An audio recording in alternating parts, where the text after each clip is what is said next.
আমি তোমাকে একটা কথা জাস্ট মানে আলাদা করেই বলছি।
শোনা হ্যাঁ তৃষা, মুখের উপরে লাইট পড়ছে তো না, দেখো কিছু ব্যবস্থা করতে পারবে না?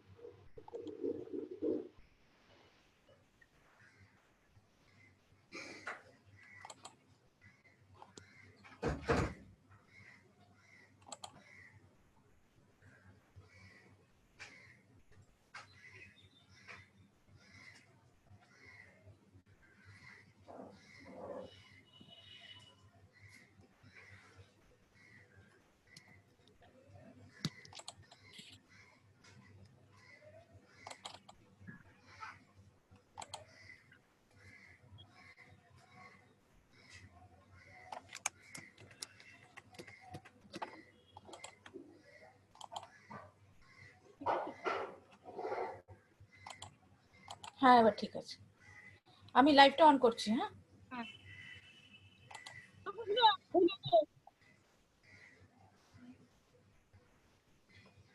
চ্যাপ্টার নেম হচ্ছে বায়োজিওকেমিক্যাল সাইকেল। আচ্ছা ইভিএস 2 তো না, চ্যাপ্টার 2 না আজকে? চ্যাপ্টার 3। চ্যাপ্টার 3 আচ্ছা।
লাইভ শুরু হয়ে গেছে, চলো স্টার্ট করো।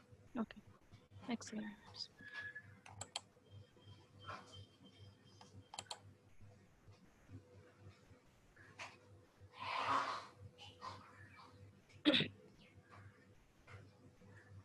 ঠিক আছে, ঠিক আছে ম্যাম, তাহলে শুরু করছি।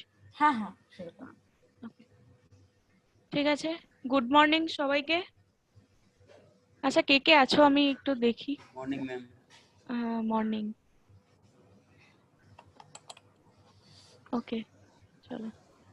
আসলে কালকে আমার শিডিউল ছিল ক্লাসটা, কিন্তু একটু শরীরটা খারাপ থাকার জন্য কালকে একদমই নিতে পারলাম না। আগের দিন অবধি জানতাম যে নেব, নিয়ে কালকে ওই বশত একটু ইয়ে হয়ে যায়, আমার নিজেরই খারাপ লাগছে। তো আজকে ওর জন্য শিডিউল করলাম।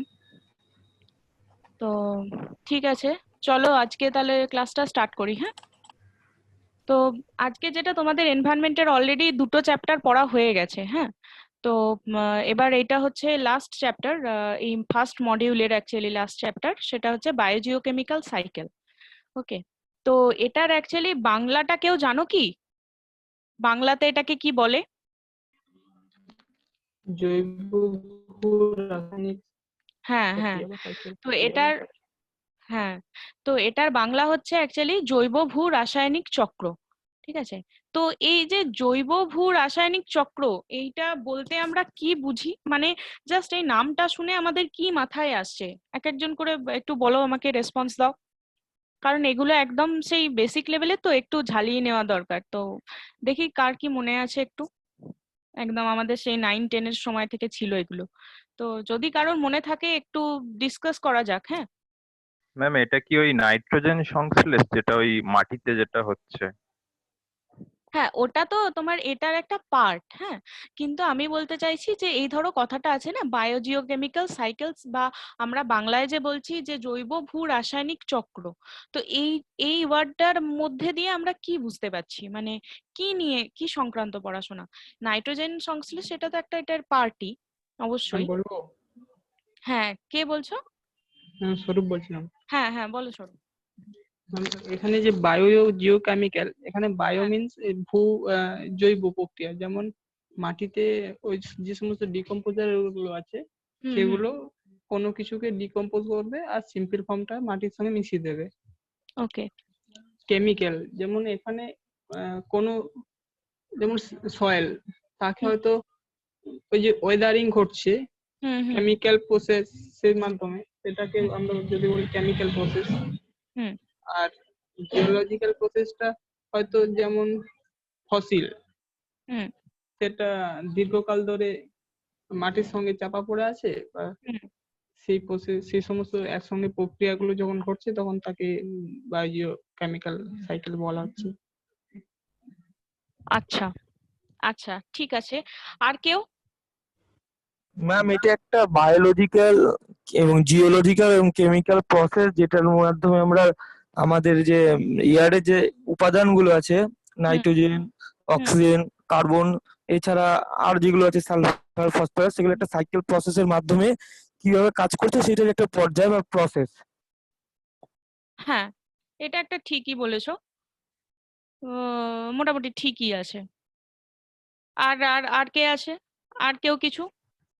ম্যাডাম, হুম যে সাইক্লিক প্রসেসে আমাদের যে জীবের যে মৌলগুলো প্রয়োজন, পরিবেশ থেকে সেই মৌলগুলো জীব দিয়ে যায় এবং হুম। জীব দিয়ে থেকে আবার পরিবেশে ফিরে যায়, এই যে সাইকেলটা, এটাই সম্ভবত বায়োকেমিক্যাল জিওকেমিক্যাল সাইকেল।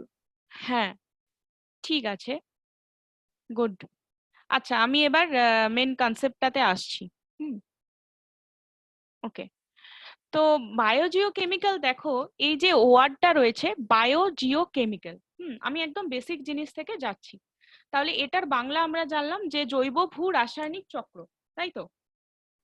তো এবার এই বায়ো মিন্স কি হচ্ছে? Bio means life. হ্যাঁ, জিও মিন্স কি? জিও মানে ভূ প্রাকৃতিক যেটা হচ্ছে। হ্যাঁ, আর কেমিক্যাল মানে হচ্ছে রাসায়নিক। তাহলে জৈব ভূ রাসায়নিক চক্র মানে কি? আমাদের ধরো, আমরা যে আমাদের কোষ রয়েছে আমাদের শরীরে, ঠিক আছে, বা আমরা যে এই বেঁচে রয়েছি, তার জন্য কিছু আমাদের এসেনশিয়াল এলিমেন্ট লাগে। হুম, এবার সেই এসেনশিয়াল এলিমেন্ট গুলো কি? মানে আমাদের সেলের একদম মেন এলিমেন্ট গুলো কি? সেগুলো হচ্ছে ধরো কার্বন, হ্যাঁ, আমাদের যে সমস্ত গ্যাসিয়াস এলিমেন্ট রয়েছে, যেমন হচ্ছে তোমার অক্সিজেন, নাইট্রোজেন, ঠিক আছে, এইগুলো, তো কার্বন ডাই অক্সাইড, এই যে অক্সিজেন, কার্বন ডাই অক্সাইড, তারপর হচ্ছে তোমার মানে আমি যদি এলিমেন্ট ধরি তাহলে হচ্ছে কার্বন, অক্সিজেন, নাইট্রোজেন, ঠিক আছে, এবং আরো যদি ধরি তোমার সালফার, ফসফরাস, তাহলে এই যে এলিমেন্ট গুলো রয়েছে এগুলো যে চক্রাকার পথে, ঠিক আছে, আমাদের শরীর থেকে মাটিতে যাচ্ছে বা পরিবেশে যাচ্ছে, আবার পরিবেশ থেকে আমাদের জীবদেহে ফিরে আসছে, এই যে একটা চক্রাকার পদ্ধতি, এইটাকে বলা হচ্ছে বায়োজিওকেমিক্যাল সাইকেলস। তো আমাদের মধ্যে মানে পরিবেশের যে ধরনের ধরো রিসোর্সেস বা এই ধরনের নিউট্রিয়েন্টস গুলো রয়েছে, সেগুলো তো একটা সীমিত, মানে একদম আমরা মানে প্রচুর যদি ইউজ করি তাহলে সেটা আমাদের ওখানে ঘাটতি হবে।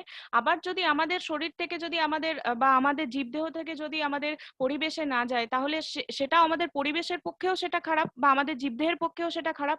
তো এবার হচ্ছে যে এই যে চক্রাকার একটা পদ্ধতি আমাদের জীবদেহ থেকে পরিবেশে আর পরিবেশ থেকে জীবদেহে, তো এইটাকেই বলা হচ্ছে জৈব ভূ রাসায়নিক চক্র বা তোমার হচ্ছে বায়োজিওকেমিক্যাল সাইকেলস। বোঝা গেছে? বোঝা গেছে সবার? Yes ma'am. হুম, এবার আসছি টাইপস অফ বায়োজিওকেমিক্যাল সাইকেল। তাহলে এই যে বায়োজিওকেমিক্যাল সাইকেলের আমরা অনেকগুলো ভাগ দেখতে পারবো। তো এখানে দেখো ওয়াটার সাইকেল, কার্বন, এরকম ভাবে অনেকগুলো ভাগ রয়েছে। এইটা তো আমরা আসছি পরের ভাগে। তো প্রথমেই আমরা যদি বায়োজিওকেমিক্যাল সাইকেলকে ভাগ করি তাহলে মেন 3টে ভাগ দেখতে পারবো, ঠিক আছে। তাহলে প্রথমটা কি হচ্ছে? প্রথমটা হচ্ছে hydrologic cycle. Hydrologic cycle, gaseous cycle, আর একটা হচ্ছে সেডিমেন্টারি সাইকেল। 3টে, ঠিক আছে। হাইড্রোলজিক সাইকেল আমি প্রথমে আসছি। এই হাইড্রোলজিক সাইকেল, আচ্ছা হাইড্রোলজি কথাটা কিসের সাথে রিলেটেড বলো, তোমরা বলো। হাইড্রোলজি সাইকেল, হ্যাঁ জল, জলের মানে সাথে ওয়াটার। ওয়াটার, হ্যাঁ ওয়াটার। হ্যাঁ একদম। তাহলে হাইড্রোলজিক সাইকেল মানে হচ্ছে যে জল চক্র বা ওয়াটার সাইকেল। তাহলে আমরা এই জল চক্রটাকে কিসের মধ্যে ফেললাম? Hydrologic cycle. নেক্সট আসছি আমরা গ্যাসিয়াস সাইকেল, ঠিক আছে। এই গ্যাসিয়াস সাইকেলের মধ্যে কি কি পড়বে? এর মধ্যে কোনটা কোনটা গ্যাস রয়েছে আমাকে বলো তো? গ্যাস কি কি অক্সিজেন, রয়েছে? Carbon, nitrogen. Carbon, nitrogen, oxygen. একদম। তাহলে এই আমরা যে গ্যাসিয়াস সাইকেল তার মধ্যে ফেলবো হচ্ছে অক্সিজেন, কার্বন আর নাইট্রোজেন সাইকেল। তাহলে অক্সিজেন চক্র, কার্বন চক্র আর হচ্ছে নাইট্রোজেন চক্র, এই 3টে সাইকেলকে আমরা ফেলছি গ্যাসিয়াস সাইকেলের আন্ডারে। আর একটা হচ্ছে সেডিমেন্টারি সাইকেল। এই সেডিমেন্টারি সাইকেল মানে হচ্ছে আমরা ধরো এই যে রক বা এই ধরনের শিলা বা পাথর, এর মধ্যে থেকে যে সমস্ত তোমার এলিমেন্ট গুলো তাতে সঞ্চিত থাকে বা তার থেকে যে সাইকেলটা, সেইটাকে বলা হচ্ছে তোমার সেডিমেন্টারি সাইকেল। তাহলে তার মধ্যে আমরা কি কি ফেলবো? তাহলে ফসফরাস আর সালফার, এই দুটো যাচ্ছে সেডিমেন্টারি সাইকেলের আন্ডারে। তাহলে আমরা যদি জিস্ট করে নিই ব্যাপারটাকে, তাহলে দেখবো মেন 3টে সাইকেল। ওকে, একটা হচ্ছে হাইড্রোলজিক সাইকেল যার মধ্যে আমরা ওয়াটারকে ফেলছি। নেক্সট আসছে গ্যাসিয়াস সাইকেল যার মধ্যে আমরা অক্সিজেন, কার্বন আর নাইট্রোজেনকে ফেলছি। আর নেক্সট আসছে সেডিমেন্টারি সাইকেল যার মধ্যে আমরা ফসফরাস আর সালফার সাইকেলকে পড়ছি, ঠিক আছে। তাহলে এতটা অবধি ক্লিয়ার? ক্লিয়ার তো? সবাই রেসপন্স করো একটু। হ্যাঁ ম্যাম। হ্যাঁ ম্যাম। ওকে, তাহলে এবার Clear, এই ma'am. যে সাইকেল গুলো রয়েছে, এই সাইকেল গুলোকে আমরা এবার একটু ডিটেলসে আমাদের জানতে হবে। কিভাবে জল চক্রাকারে পরিবর্তিত হয়, অক্সিজেন কিভাবে আমাদের পরিবেশের সাথে আমরা মানে চক্রাকারে আমাদের পরিবর্তিত হচ্ছে, তো সব সাইকেল গুলোই মোটামুটি আমাদের ডিটেলসে একটু করে পড়তে হবে। তো তাহলে হ্যাঁ বলো। হ্যালো হ্যাঁ বলো বলো। ম্যাম, এই যে যেমন oxygen, carbon die oxide, nitrogen die oxide, সেগুলো তো একটা gaseous form. Nitrogen die oxide ছাড়া এখানে বেসিক যেটা হচ্ছে নাইট্রোজেন, হ্যাঁ হ্যাঁ গ্যাস ফর্ম। ম্যাম তাহলে বলছিলাম, হ্যাঁ তাহলে বলছি সালফার ডাই অক্সাইড, হুম ওইটাও তো গ্যাস একটা, যদি সালফার সার্কেলের ক্ষেত্রে দেখি আমরা। সালফার ডাইঅক্সাইডটা গ্যাস। এই সালফারটা অ্যাকচুয়ালি সালফার ডাইঅক্সাইড ফর্মে থাকে না, সালফার থেকে ওটা কনভার্টেড হয়, ঠিক আছে। আমাদের পরিবেশে যেটা মেন সব থেকে মানে বেশি অ্যামাউন্টে পাওয়া যায় সেটা হচ্ছে সালফার, সালফার ফর্মে ওটা থাকে। তারপরে সালফাইড যখন ওটা অ্যাটমসফিয়ারে যায় সেইটা হচ্ছে সালফার ডাইঅক্সাইড। আমি আসবো সালফার সাইকেল পড়ানোর সময়, ওকে ম্যাম, ঠিক আছে। ঠিক আছে। দেখো ফার্স্ট যে আমাদের সাইকেল সেটা হচ্ছে ওয়াটার। তো আমরা তো জানি আমাদের 3 ভাগ জল 1 ভাগ স্থল, ঠিক আছে? জলই আমাদের জীবন, তো জল ছাড়া আমাদের কিছু চলবে না আর কি কাজকর্ম। তো প্রথমে আমরা যদি জল চক্র পড়বো, তো সেটার জন্য আমাদের জানতে হবে আমাদের এই ওয়াটার সাইকেলটা কিভাবে আমাদের থেকে পরিবেশে যাচ্ছে, আবার পরিবেশ থেকে আমাদের এখানে ফিরে আসছে, মানে আমাদের জীবদেহে আসছে, বা আমাদের যে পরিবেশেরই যে সমস্ত আদার্স যে জায়গাগুলো রয়েছে সেখানে কিভাবে চক্রাকারে পরিবর্তিত হচ্ছে। তো ফার্স্ট দেখো আমাদের যে এই ধরো 3 ভাগ জল, মানে নদীর জল রয়েছে, সমুদ্রের জল রয়েছে, আমাদের পুকুরের জল রয়েছে, ঠিক আছে?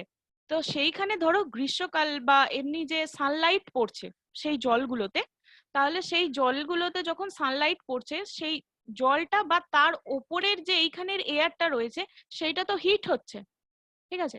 এবার ওই যে হিটটা হচ্ছে তাহলে হালকা হয়ে যাচ্ছে, এবার ওই বায়ুটা এবং তার নিচের যে জলের লেয়ারটা রয়েছে, মানে একদম ধরো সমুদ্রের ওপরিভাগের জলটা, এই দুটো এবার কি হবে, আস্তে আস্তে ইভাপোরেট হবে। আমরা কি জানি যে কোনো মানে উষ্ণ হয়ে গেলে কি হবে, বায়ু বা ধরো জল আস্তে আস্তে ওপরের দিকে উঠতে শুরু করে, তাহলে সেইগুলো এবার কি হবে, আমার আস্তে আস্তে এখানকার বায়ুটা আর এই ওপরের জলটা ভেপারের ফর্মে, ওয়াটার ভেপার ফর্মে এবার ওটা আস্তে আস্তে ওপরের দিকে উঠলো।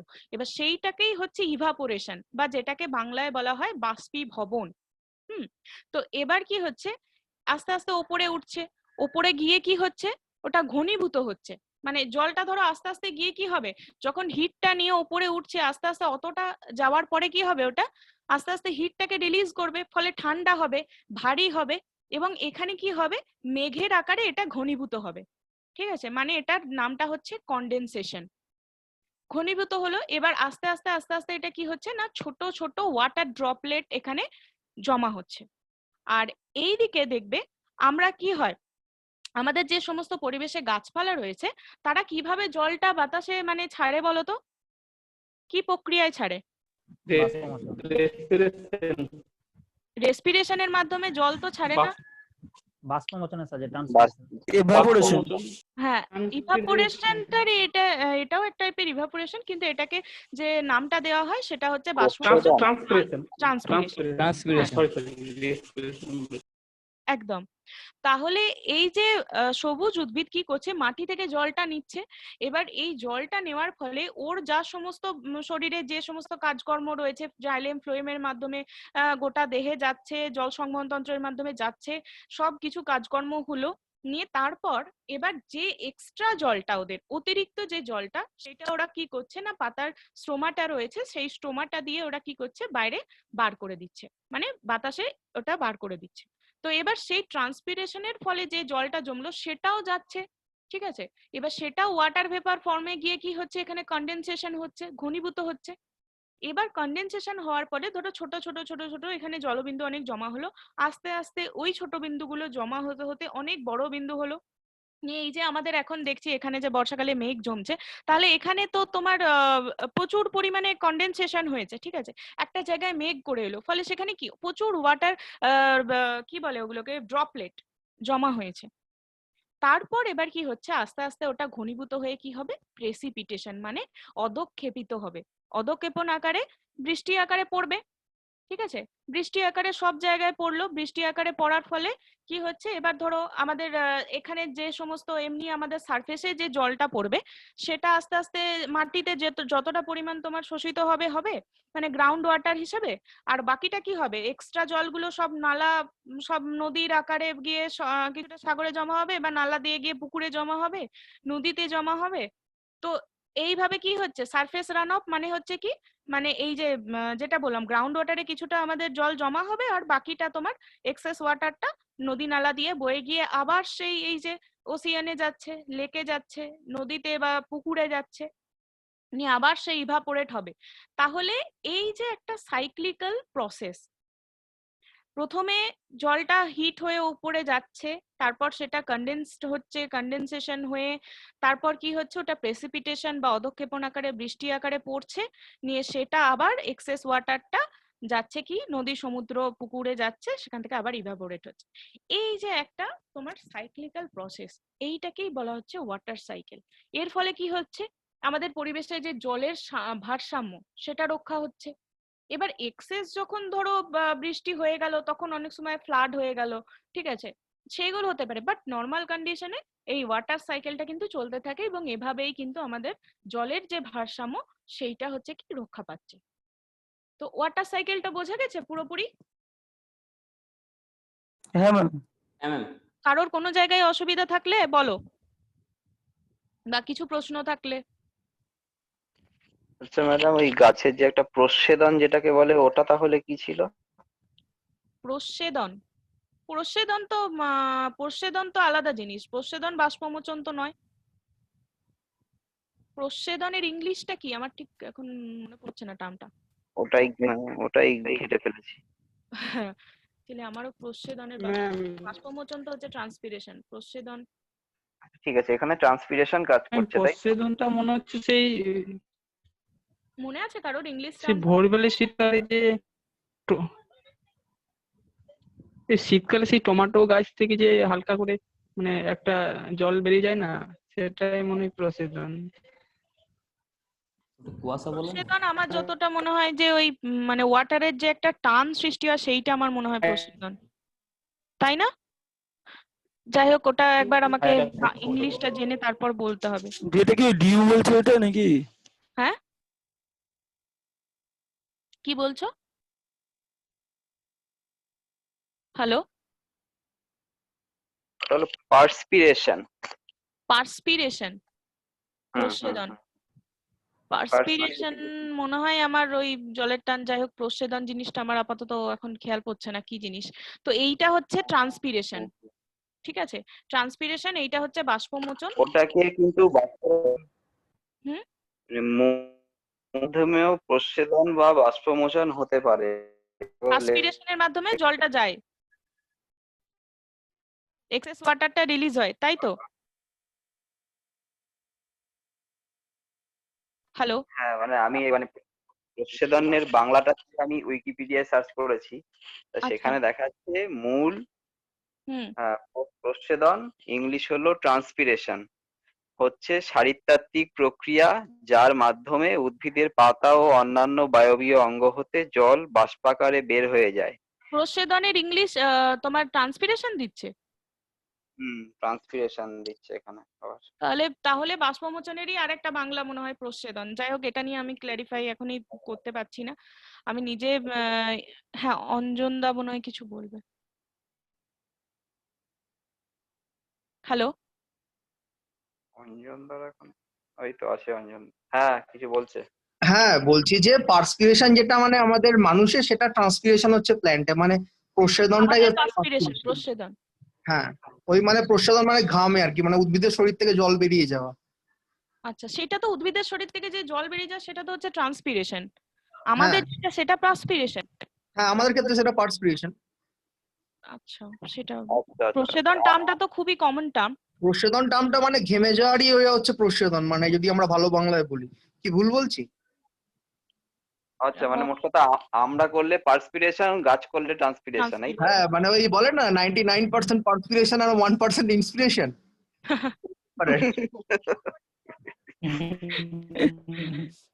ঠিক আছে, প্রচ্ছেদন নিয়ে হ্যাঁ মেবি এটাই হবে, তাও আর একবার ইয়ে করে নিতে হবে। ঠিক আছে, আচ্ছা, তাহলে এইটা আপাতত এখানে মনে রাখো যে এটা হচ্ছে ট্রান্সপিরেশন, কোন রকমের প্রচ্ছেদন আই থিংক না এদের প্লান্টের ক্ষেত্রে। তো এদের ক্ষেত্রে যেটা হচ্ছে সেটা হচ্ছে বাষ্পমোচন, ঠিক আছে। তো এইভাবেই হচ্ছে ইভাপোরেশন, ট্রান্সপিরেশন, তারপর কন্ডেনসেশন, দেন প্রেসিপিটেশন, তারপর এইটাই হচ্ছে জাস্ট হাইড্রোলজিক্যাল সাইকেল বা ওয়াটার সাইকেল, ঠিক আছে। নেক্সট আসছি যেটা, সেটা হচ্ছে কার্বন সাইকেল। তো কার্বন সাইকেল, কার্বন হচ্ছে আমাদের যে সমস্ত বডির মানে এলিমেন্ট রয়েছে, ধরো আমাদের যে অ্যামাইনো অ্যাসিড রয়েছে বা সবকিছুরই একটা আমাদের বডির যা তোমার কেমিক্যাল এলিমেন্ট যা বলবো, তার মেন উপাদান হচ্ছে কিন্তু এই কার্বন, ঠিক আছে। তো এই কার্বনটা আমাদের বডিতে বা পরিবেশে কিভাবে সাইকেল হয়, তো প্রথমে হচ্ছে যে এই যে সবুজ উদ্ভিদ কি করছে, ফটোসিনথেসিস করছে, ঠিক আছে। কিভাবে করছে না, সবুজ এখানে সানলাইট রয়েছে, সানলাইট থেকে এবার কি করছে, এরা আলোটা পাচ্ছে এবং এদের বডিতে কি রয়েছে না, ক্লোরোফিল, ঠিক আছে। তো এই ক্লোরোফিলটা নেওয়ার রয়েছে, আর এই সানলাইটের মাধ্যমে এরা কি করছে যে কি করছে, এরা প্রথমে কার্বনটাকে এদের আত্মস্থ করছে, মানে কি হচ্ছে, কার্বন ডাইঅক্সাইড নিচ্ছে তোমার বাতাস থেকে, ফলে কার্বন ডাইঅক্সাইডের মধ্যে কার্বন রয়েছে, আর সূর্যালোক থেকে কি করছে, ফোটন কণা রয়েছে, এবং এদের বডিতে কি হচ্ছে, ক্লোরোফিল।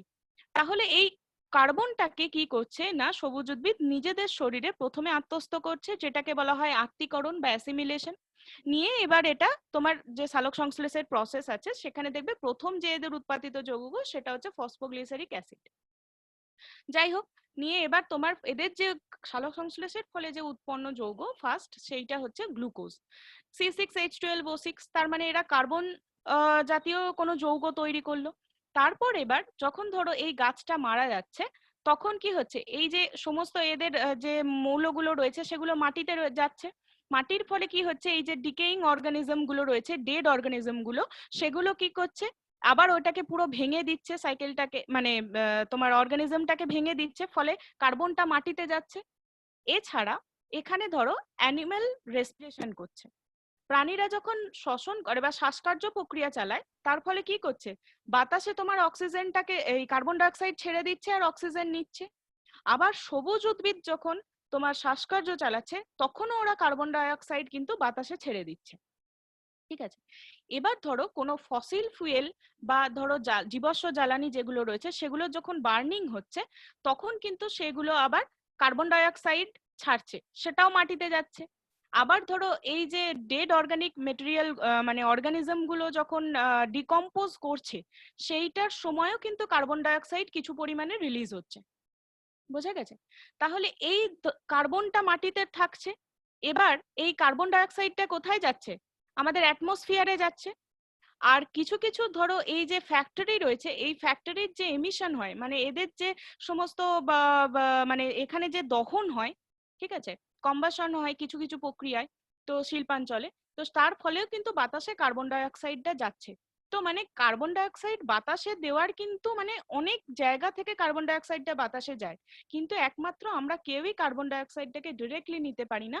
একমাত্র কিন্তু এই সবুজ উদ্ভিদই পারে, যারা ফটোসিনথেসিসের সময়, সালোক সংশ্লেষের সময় শুধুমাত্র কি করে, কার্বন ডাইঅক্সাইডটাকে তোমার নিজেদের শরীরে ওরা আত্তীকরণ করতে পারে বা ক্যাপচার করতে পারে।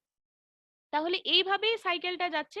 এখানে তোমার ডেড অর্গানিক অর্গানিজম গুলো কি করছে, এখানে ডিকম্পোজ করে এখানে কার্বন ডাইঅক্সাইড দিচ্ছে, ফসিল ফুয়েলের ফলে আসছে, অ্যানিমাল রেসপিরেশন হচ্ছে, প্ল্যান্ট রেসপিরেশন হচ্ছে, এখান থেকে ফ্যাক্টরি এমিশনের মাধ্যমে কার্বন ডাইঅক্সাইড। তাহলে দেখো হিউজ পরিমাণে এখানে তোমার কার্বন ডাইঅক্সাইড বাতাসে যাচ্ছে। তাহলে এতটা কার্বন ডাইঅক্সাইড নিশ্চয়ই কিছু একটা কার্বনের সিঙ্ক বা রিজার্ভার রয়েছে, যারা কিনা এতটা পরিমাণে কার্বন ডাইঅক্সাইডটাকে ট্র্যাপ করছে। তো এই বাতাসে মানে যতটা নিচ্ছে তার তুলনায় কিন্তু কম ছাড়ছে, এই কার্বন সিঙ্কটার মানে এটাই। তো এইরকম কার্বন সিঙ্ক আমাদের অ্যাটমসফিয়ারে কি কি রয়েছে বলতে পারবে কেউ?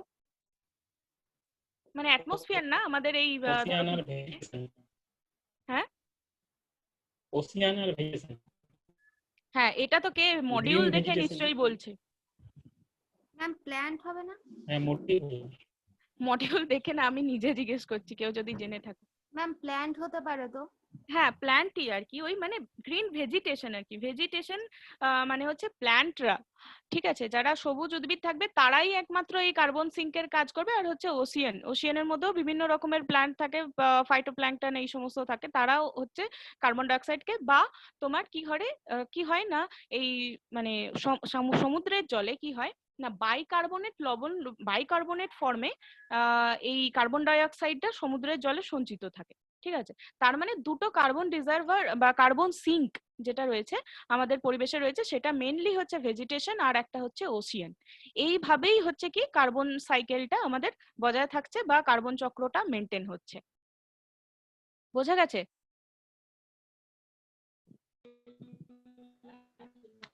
কার্বন সিঙ্কটা একবার বলুন। কার্বন সিঙ্ক মানে হচ্ছে, সিঙ্ক মিন্স কি, আমাদের বলি না বেসিনে সিঙ্ক আছে, সিঙ্ক মানে কি একটা রিজার্ভার বা একটা কন্টেনার, মানে বড় কন্টেনার আর কি।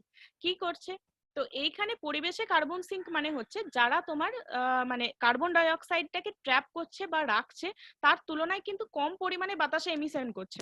ঠিক আছে, দেখো বাতাসে ছাড়ার জন্য কিন্তু কার্বন ডাইঅক্সাইড অনেক কিছু রয়েছে, সব অনেক কিছু থেকে যেমন কার্বন ডাইঅক্সাইডটা যায়, কিন্তু নেবার লোক খুব কমই আছে। একমাত্র সবুজ উদ্ভিদ নিচ্ছে এখানে, আর একটা কি করছে ওশিয়ান নিচ্ছে। মানে এই ধরো ডেড অর্গানিক ম্যাটার, এখান থেকে ধরো কার্বন ডাইঅক্সাইডটা ফসিল ফুয়েলের যে মানে এমিশন হলো সেখান থেকে ওশিয়ান কিছুটা আপটেক করছে। এরা কি করছে না ওই কার্বন ডাইঅক্সাইডটা যখন যাচ্ছে ওশিয়ানের জলে গিয়ে কি করছে H2O রয়েছে, তাহলে H2O আর কার্বন ডাইঅক্সাইড মিলে কিন্তু কার্বনিক অ্যাসিড ফর্ম করে। ঠিক আছে, কার্বনিক অ্যাসিড ফর্ম করার ফলে কি হয় তারপর আবার ওটা ওয়াটারের মাধ্যমে ব্রেকডাউন হয়ে কি হয় না ওখানে বাইকার্বনেট ফর্ম করে HCO3- যেটা। তো ওই জলে সমুদ্রের জলে বাইকার্বনেট রূপেই কিন্তু যৌগ রূপেই ওইটা কিন্তু সঞ্চিত থাকে।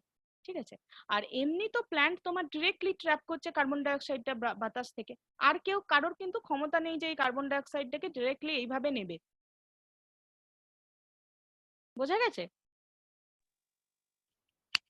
হ্যাঁ, ওই সিঙ্ক মানে হলো ডুবে যাওয়া, কার্বন ডাই অক্সাইড গিয়ে ডুবে যাচ্ছে ওখানে। হ্যাঁ, সিঙ্ক মানে এমনিতে তোমার রিজার্ভার বলি না আমরা, মানে ধরো বেসিনে যে সিঙ্ক বলে, সিঙ্কে গিয়ে বাসন আমরা বা এরকম মানে একটা কন্টেনার আর কি সিঙ্ক। সিঙ্ক ডুবে যাওয়া, সাবমার্জ হওয়া। হ্যাঁ হ্যাঁ হ্যাঁ, মানে ওই আর ওটা মানে কখনো কোথাও স্টোর, রিজার্ভার তো ওখানে নেই, স্টোর হয় না, ওটা ওখান দিয়ে ফ্লো হয়ে চলে যাচ্ছে ড্রেনে, ওরকম মানে ডুবে যাচ্ছে অ্যাকচুয়ালি। হুম হুম হুম, ঠিক আছে। ঠিক আছে। নেক্সট আমরা যেটাতে আসছি দেখো সেইটা হচ্ছে তোমার নাইট্রোজেন সাইকেল বা নাইট্রোজেন চক্র। এইটাই হচ্ছে আমাদের সব থেকে মেন চক্র, মানে এখান থেকে কোশ্চেন আসে অনেক প্রচুর। তো আচ্ছা, নাইট্রোজেনকে কি আমরা ডিরেক্টলি ট্র্যাপ করতে পারি, মানে আমরা নিতে পারি পরিবেশ থেকে নাইট্রোজেন ডিরেক্টলি? না। নিতে পারি না, তাই তো। একমাত্র তোমার সবুজ উদ্ভিদ কি করে মাটি থেকে নেয়। ঠিক আছে, মিনারেলস যখন ওরা কালেক্ট করে তখন সেখান থেকে নেয়। আর কিছু কিছু ব্যাকটেরিয়া আছে তারা কি করে না এই নাইট্রোজেনটাকে তোমার অ্যাটমসফিয়ার থেকে ডিরেক্টলি ওরা ট্র্যাপ করতে পারে। তো এই নাইট্রোজেন সাইকেলের এখানে একটা ছবি রয়েছে। এই নাইট্রোজেন আমাদের তোমার অ্যাটমসফিয়ারে কত পার্সেন্ট থাকে কেউ বলতে পারবে? কত পার্সেন্ট নাইট্রোজেন? 78% নাইট্রোজেন থাকে। তাহলে সব থেকে বেশি পরিমাণে নাইট্রোজেনই থাকে আমাদের পরিবেশে। তো এবার আমাদের ধরো আমরা যে এই ধরো প্রোটিন, আমাদের প্রোটিনকে কি বলা হয় শরীরের বিল্ডিং ব্লক বলা হয়। তো এই বিল্ডিং ব্লকের যদি আমরা একদম মেন সিম্পলেস্ট ফর্মে যাই তাহলে সেইটা কি আমাদের বডিতে প্রোটিন জাতীয় আমরা যে তোমার ডাল বা শস্য যাই খাচ্ছি সেটা আমাদের বডিতে গিয়ে তো একদম সিম্পলেস্ট ফর্মে ওটা ভাঙবে আগে, তাই তো। এনজাইম কি করবে সিম্পলেস্ট ফর্মে ভাঙবে। তো সেইটা আমাদের শরীরের যে মানে সেলগুলো যেভাবে নিচ্ছে সেটা তো ওই প্রোটিনটা হচ্ছে অনেক তোমার জটিল যৌগ, সেইভাবে তো নিতে পারে না। তাহলে ওর যে একদম সিম্পলেস্ট ফর্মটা সেইটা হচ্ছে অ্যামাইনো অ্যাসিড। এই যে অ্যামাইনো অ্যাসিডের যে তোমার যদি আমরা স্ট্রাকচার দেখি তাহলে সেইখানে দেখবো কিন্তু নাইট্রোজেন রয়েছে। ঠিক আছে, বা প্রোটিনেরও যদি আমরা মানে স্ট্রাকচার দেখি সেখানে দেখবো কিন্তু নাইট্রোজেন রয়েছে। তাহলে নাইট্রোজেন কিন্তু আমরা আবার তারপর আমরা যদি ধরি নিউক্লিক অ্যাসিড ডিএনএ আরএনএ তাদের যদি স্ট্রাকচার দেখি সেখানেও কিন্তু নাইট্রোজেন রয়েছে। তাহলে আমাদের এই যে শরীরের যে তোমার মেন যে কম্পোনেন্ট গুলো সেখানে প্রোটিন বলো অ্যামাইনো অ্যাসিড বলো নিউক্লিক অ্যাসিড তাতে কিন্তু আমাদের কি হচ্ছে নাইট্রোজেন রয়েছে। তাহলে আমাদের শরীরে সত্যিই নাইট্রোজেনের খুব প্রয়োজন, কিন্তু আমরা কি করি ওটা পরিবেশ থেকে কিন্তু ডিরেক্টলি আমরা নিতে পারি না। হয় সবুজ উদ্ভিদের ওপরই কিন্তু এতে আমাদের মানে ওদের ওপর আমাদের সম্পূর্ণরূপে ডিপেন্ড করতে হয়। তাহলে এই যে নাইট্রোজেন সাইকেল এইটা তোমার 5টা ভাগে বা 5টা স্টেপে আমরা পরপর পড়বো। 5টা স্টেপ রয়েছে। ফার্স্ট হচ্ছে এই দেখো নাইট্রোজেন ফিক্সেশন অফ নাইট্রোজেন বা নাইট্রোজেন স্থিতিকরণ যেটাকে বলে।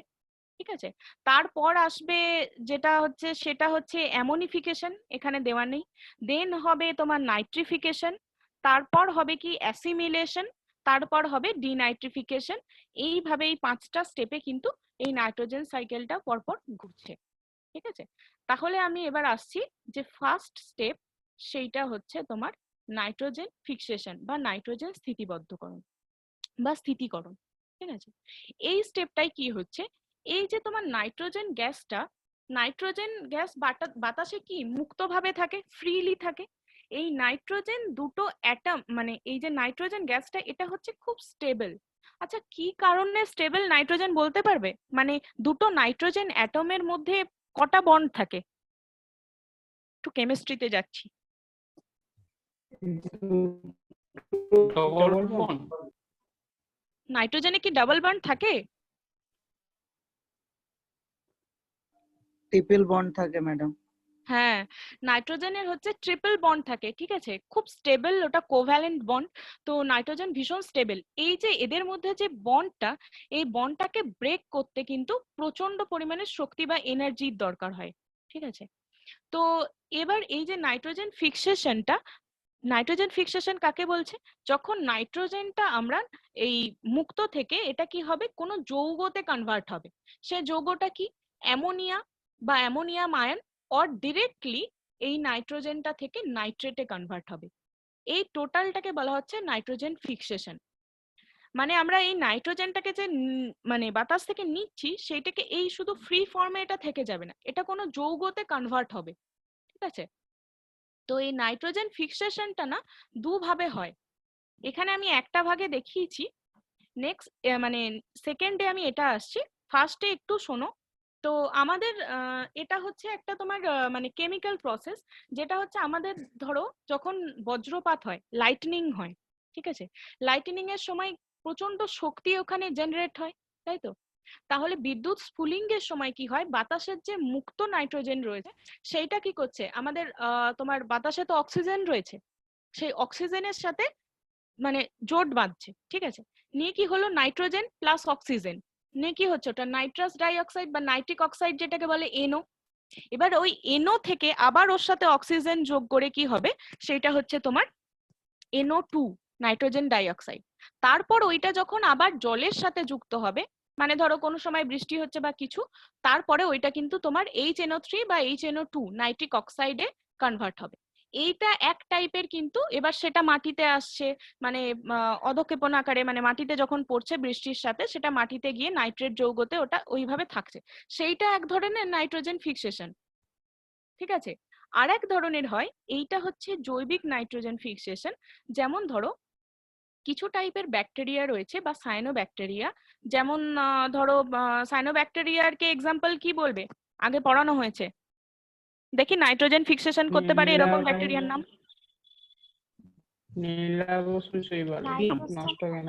Anabaena নস্টক, right. তো অ্যানাবিনা নস্টক রয়েছে। অ্যানাবিনা নস্টকের এই সমস্ত ব্যাকটেরিয়াগুলোর বডিতে কি রয়েছে না, একটা এনজাইম থাকে, ঠিক আছে। এই এনজাইমটার নাম হচ্ছে নাইট্রোজিনেজ। এই এনজাইমটার ক্যাপাবিলিটি রয়েছে যে কিনা করে ওই নাইট্রোজেনের মধ্যে যে দুটো বন্ড বললাম, ঠিক আছে, ট্রিপল বন্ড রয়েছে, সেই বন্ডটাকে কিন্তু এরা ব্রেক করতে পারে।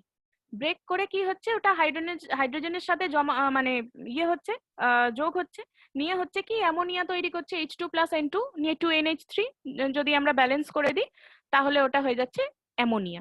তাহলে এইভাবে এটা একটা প্রসেস।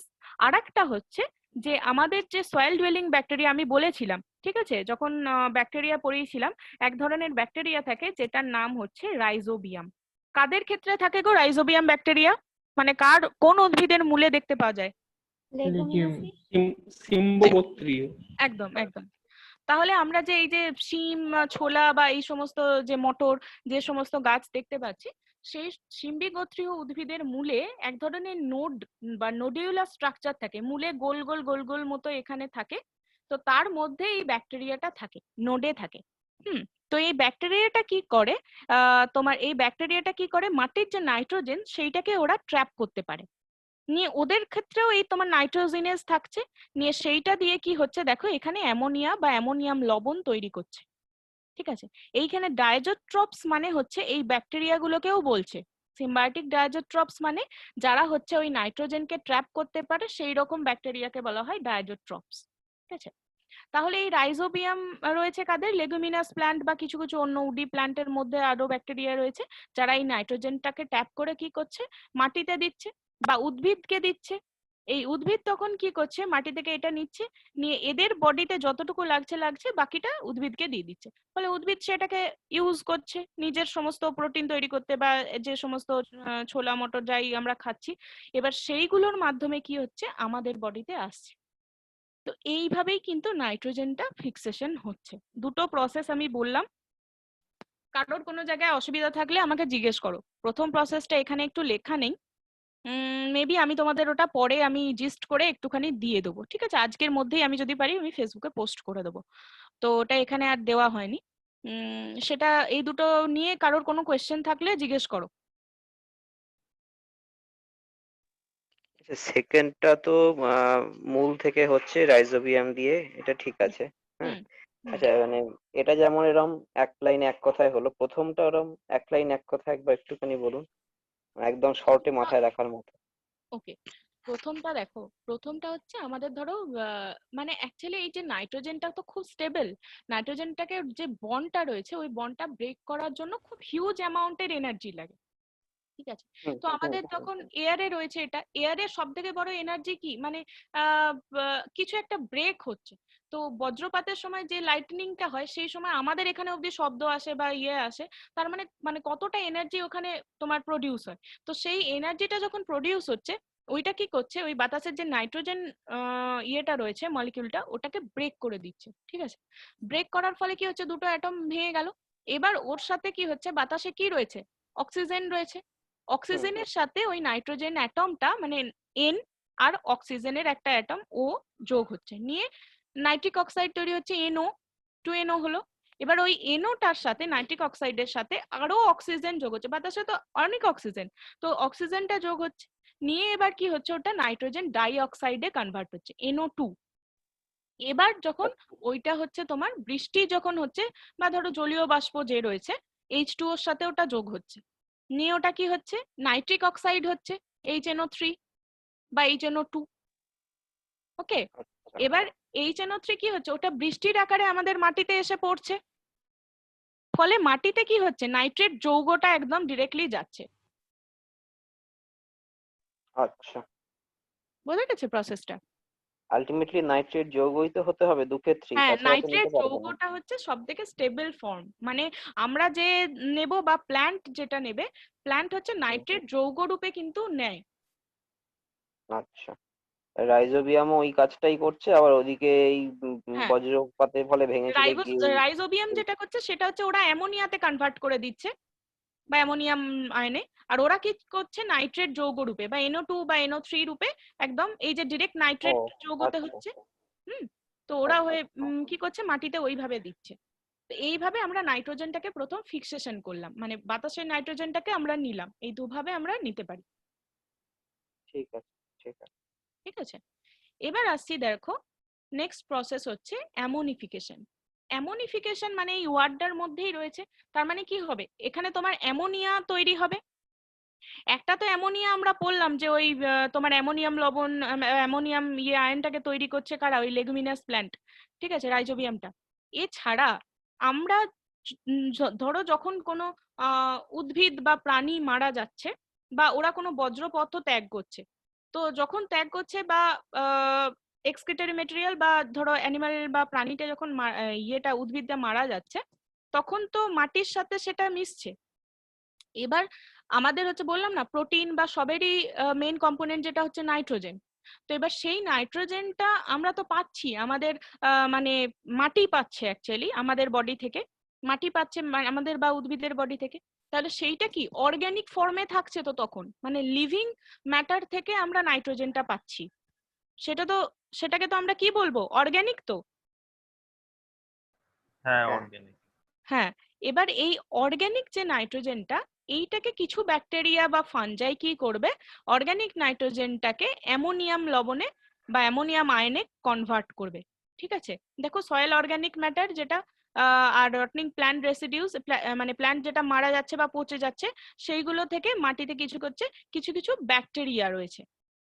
ঠিক আছে, সয়েলের মধ্যে কিছু কিছু ব্যাকটেরিয়া রয়েছে যারা কি করবে, এরা এইটাকে অ্যামোনিয়াতে প্রথমে কনভার্ট করবে, তারপর ওটাকে অ্যামোনিয়াম আয়নে কনভার্ট করছে। তো এই সময় যে ব্যাকটেরিয়া গুলো এখানে হেল্প করে সেগুলোকে বলা হয় কি না, অ্যামোনিফাইং ব্যাকটেরিয়া। ঠিক আছে, বোঝা গেছে অ্যামোনিফিকেশন যেটাকে বলে, অ্যামোনিফিকেশন কাকে বলে? তার মানে অ্যামোনিফিকেশন যদি বলে, ওখানে ধরো তোমায় কোশ্চেন দিয়েছে যে হোয়াট ইজ অ্যামোনিফিকেশন, ঠিক আছে, অনেকগুলো প্রসেস দিয়েছে, আগেরটাও প্রসেস দিতে পারে। এইটা কি হচ্ছে, এইটা হচ্ছে অর্গানিক নাইট্রোজেন কম্পাউন্ডটা যখন অ্যামোনিয়াতে কনভার্ট হবে সেইটাকে বলা হচ্ছে তোমার অ্যামোনিফিকেশন। বোঝা গেছে? অ্যামোনিফিকেশনে হেল্প করে বা অ্যামোনিফাইং ব্যাকটেরিয়ার একটা নাম কেউ জানো? মানে আমি তো বললাম অ্যামোনিফাইং ব্যাকটেরিয়া বল। মাইকয়েড কোথায়? হ্যাঁ, একদম একদম একদম রাইট। তো ব্যাসিলাস মাইকয়েডিস হচ্ছে অ্যামোনিফাইং ব্যাকটেরিয়া। ঠিক আছে, ব্যাসিলাস গোত্রের ব্যাকটেরিয়া গুলোই জেনারেলি এই কাজটা করে থাকে। তো এই অ্যামোনিফাইং ব্যাকটেরিয়া ওখানে এক্সাম্পল অনেক সময় আসে অনেক কোয়েশ্চেনে, যে অ্যামোনিফাইং ব্যাকটেরিয়ার এক্সাম্পল অনেকগুলো নাম দিয়ে দিল, নাইট্রোসোমোনাস, নাইট্রোকক্কাস এরকম, তারপর ব্যাসিলাস মাইকয়েডিস। তো ওই ব্যাসিলাস মাইকয়েডিস হচ্ছে তোমার অ্যামোনিফাইং ব্যাকটেরিয়া। ঠিক আছে, তাহলে এইভাবেও আমরা কিন্তু এই অ্যামোনিয়াম আয়ন বা অ্যামোনিয়াম লবণ বা এই অ্যামোনিয়াটাকে আমরা পেলাম। তাহলে এটা একদম হচ্ছে অর্গানিক ম্যাটার থেকে কি হচ্ছে অ্যামোনিয়াতে কনভার্সেশন। নেক্সট আমরা আসছি। ম্যাডাম এই অ্যাসিমিলেশন মানেটা কি ওয়ার্ডটার? Assimilation produces large quantities of organic Assimilation, nitrogen. আমি আসছি, দাঁড়াও আমাকে পড়াতে দাও, আমি আসছি। আত্মীকরণ Assimilation এর পরের assimilation। প্রসেস। হ্যাঁ হ্যাঁ, আসছি আমি, ওটা আসে এরপরে। অ্যাসিমিলেশন এটারই একটা পার্ট। এবার হচ্ছে তোমার নেক্সট স্টেপটা হচ্ছে, তাহলে ফার্স্ট আমরা কি পড়লাম? নাইট্রোজেন ফিক্সেশন, তারপর হলো অ্যামোনিফিকেশন, দেন আসছে নাইট্রিফিকেশন। এটা খুব ইম্পর্টেন্ট একটা প্রসেস। তাহলে ওই যে অ্যামোনিয়া তৈরি হচ্ছে না, মানে ধরো ওই যে রাইজোবিয়াম তৈরি করলে অ্যামোনিয়া, বা এই অ্যামোনিফিকেশনের মাধ্যমে যে অ্যামোনিয়াটা তৈরি হচ্ছে বা অ্যামোনিয়াম আয়ন, এই অ্যামোনিয়া বা অ্যামোনিয়াম আয়নটা যখন নাইট্রেটে কনভার্ট হবে, সেইটা প্রসেসটাকে বলা হচ্ছে তোমার নাইট্রিফিকেশন। বোঝা গেছে? এই যে নাইট্রিফিকেশনটা হচ্ছে, এইটা একদম একই স্টেপে হয়ে যায় না, মানে একদম ডিরেক্ট তোমার অ্যামোনিয়া থেকে নাইট্রেট হয়ে গেল, আবার অ্যামোনিয়াম থেকে নাইট্রেট, এইটা হয় না জেনারেলি। তো এটা কি হয়, দুটো স্টেপ লাগে। তো ফার্স্ট স্টেপে কি হচ্ছে না, এই যে ধরো অ্যামোনিয়া, ঠিক আছে, NH3 থেকে নাইট্রোসোমোনাস বা নাইট্রোকক্কাস, এই দুটো ব্যাকটেরিয়া, এগুলোকে বলা হয় নাইট্রিফাইং ব্যাকটেরিয়া। তো এরা কি করছে, প্রথমে নাইট্রাইটে কনভার্ট করছে, NO2। ঠিক আছে, এইটা হচ্ছে মানে এর থেকে একটু জটিল। এবার নাইট্রাইট কে কি করছে, NO2 কে আবার নাইট্রোব্যাক্টার যে ব্যাকটেরিয়াটা রয়েছে, এটা কি করছে তোমার নাইট্রেট ফর্ম, এটা হচ্ছে most stable form in soil. ঠিক আছে, নাইট্রেটে কনভার্ট করছে। এবার এই নাইট্রেট যৌগটা কি করবে, উদ্ভিদ নেবে বা কিছু কিছু বিয়োজক এটাকে ইউজ করবে। ঠিক আছে, তাহলে এই নাইট্রিফিকেশনটা হচ্ছে দুটো প্রসেসে মানে কমপ্লিট হলো। এটা হচ্ছে অ্যামোনিয়া বা অ্যামোনিয়াম আয়ন থেকে নাইট্রেটে কনভার্সেশন।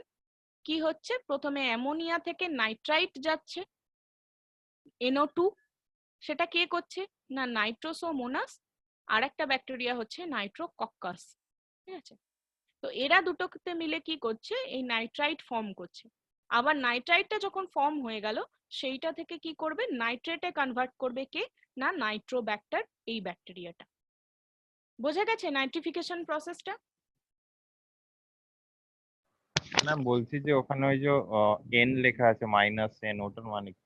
এটা মাইনাস এন না, এটা এটা এর সাথে মানে নাইট্রোজেনের একটা অ্যাটম যোগ হয়ে আছে।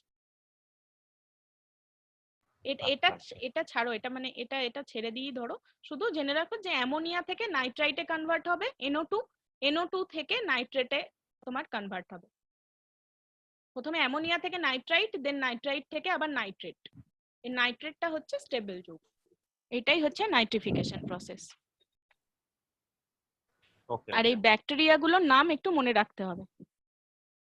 ম্যাডাম উদ্ভিদ যে গ্রহণ করছে ওইটা কি অ্যামোনিয়া গ্রহণ করছে না নাইট্রাইট লাস্টে যে তৈরি হলো নাইট্রেট যৌগটা গ্রহণ করছে?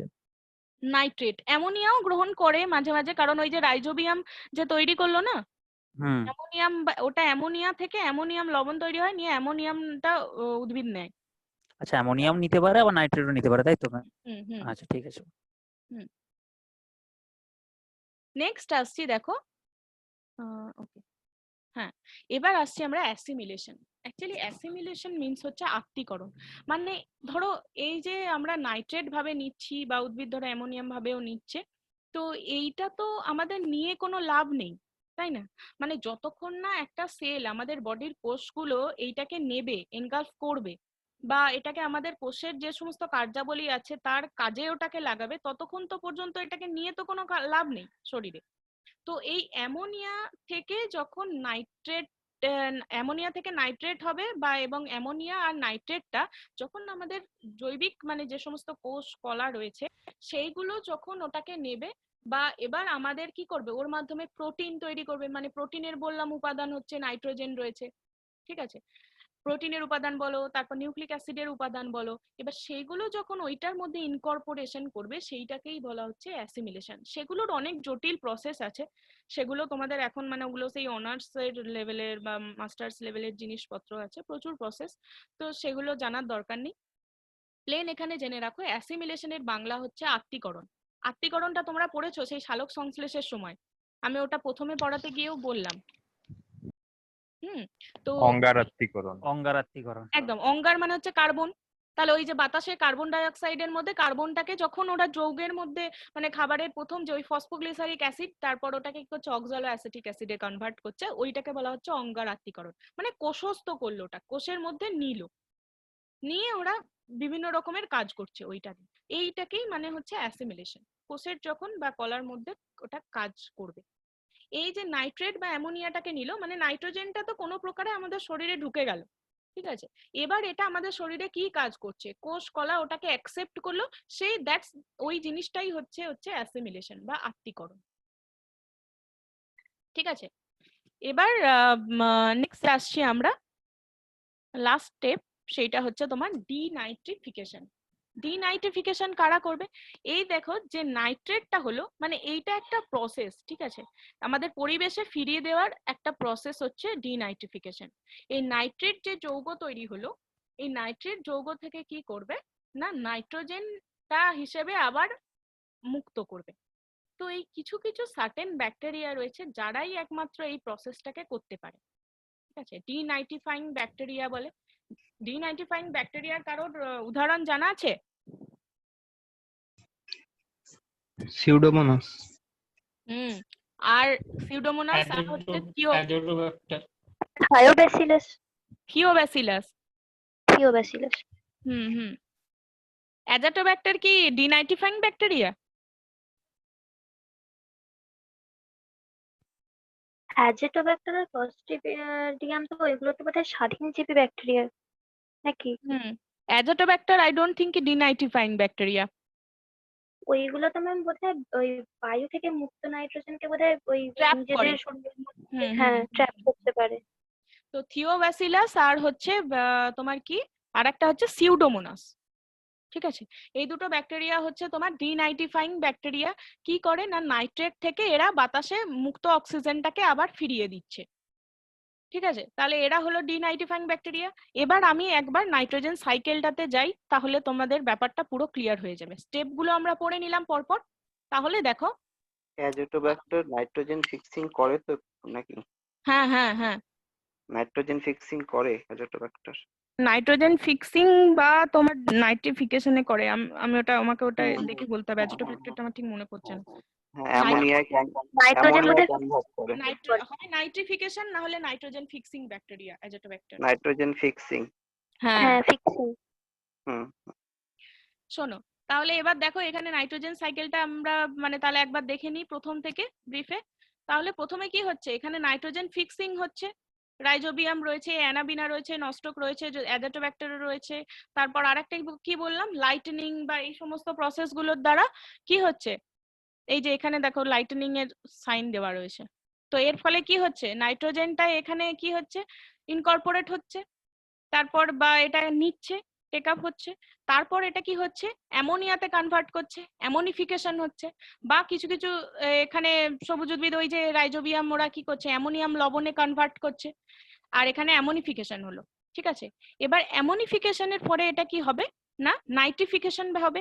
নাইট্রিফিকেশনের মাধ্যমে কি করছে এই যে NO2টা এটা কি হচ্ছে NO3 তে কনভার্ট হচ্ছে, আর অ্যামোনিয়াটাও এখানে কি হচ্ছে NO3 তে কনভার্ট হচ্ছে। কে করছে নাইট্রিফাইং ব্যাকটেরিয়া, যেমন কে তোমার কি কি রয়েছে নাইট্রোফাইং ব্যাকটেরিয়া, নাইট্রিফাইং বললাম নাইট্রোকক্কাস, নাইট্রোসোমোনাস, আর একটা কি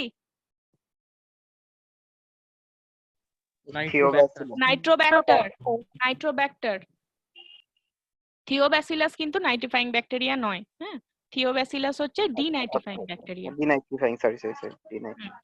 তো এই নাইট্রিফাইং ব্যাকটেরিয়া কি করলো, নাইট্রিফিকেশন করলো। তারপর এই নাইট্রিফিকেশন যখন হয়ে গেল, NO3 নাইট্রেট যৌগ এটা স্টেবল, এরপর কি হচ্ছে, এবার সেল নিচ্ছে, অ্যাসিমিলেশন হচ্ছে, সবুজ উদ্ভিদ নিচ্ছে। দেন তারপর আবার কি করে, এই যে নাইট্রেট যৌগটাকে একমাত্র কিছু কিছু ব্যাকটেরিয়া রয়েছে ডিনাইট্রিফিকেশন বা ডিনাইট্রিফাইং ব্যাকটেরিয়া বলে, যারা ডিনাইট্রিফাইং করে এটাকে ডিনাইট্রিফিকেশনের মাধ্যমে বাতাসে মুক্ত নাইট্রোজেনটাকে আবার ফিরিয়ে দিচ্ছে। আবার নাইট্রোজেন ফিক্সেশন হয়ে আবার ব্যাকটেরিয়া গুলো এখানে ওই নাইট্রোজেনটাকে ফিক্সড করছে। তো এইটাই হচ্ছে নাইট্রোজেন সাইকেল টোটাল। ঠিক আছে, তো তোমাদের এখানে যেটা মেন মনে রাখতে হবে সেটা হচ্ছে nitrogen fixing bacteria, nitrification, ammonification, denitrifying bacteria, এর নামগুলো মনে রাখতে হবে, আর কি থেকে কোনটা কনভার্ট হচ্ছে সেইটা মনে রাখতে হবে ভালো করে। বোঝা গেছে নাইট্রোজেন সাইকেল নিয়ে কারোর কোনো প্রশ্ন?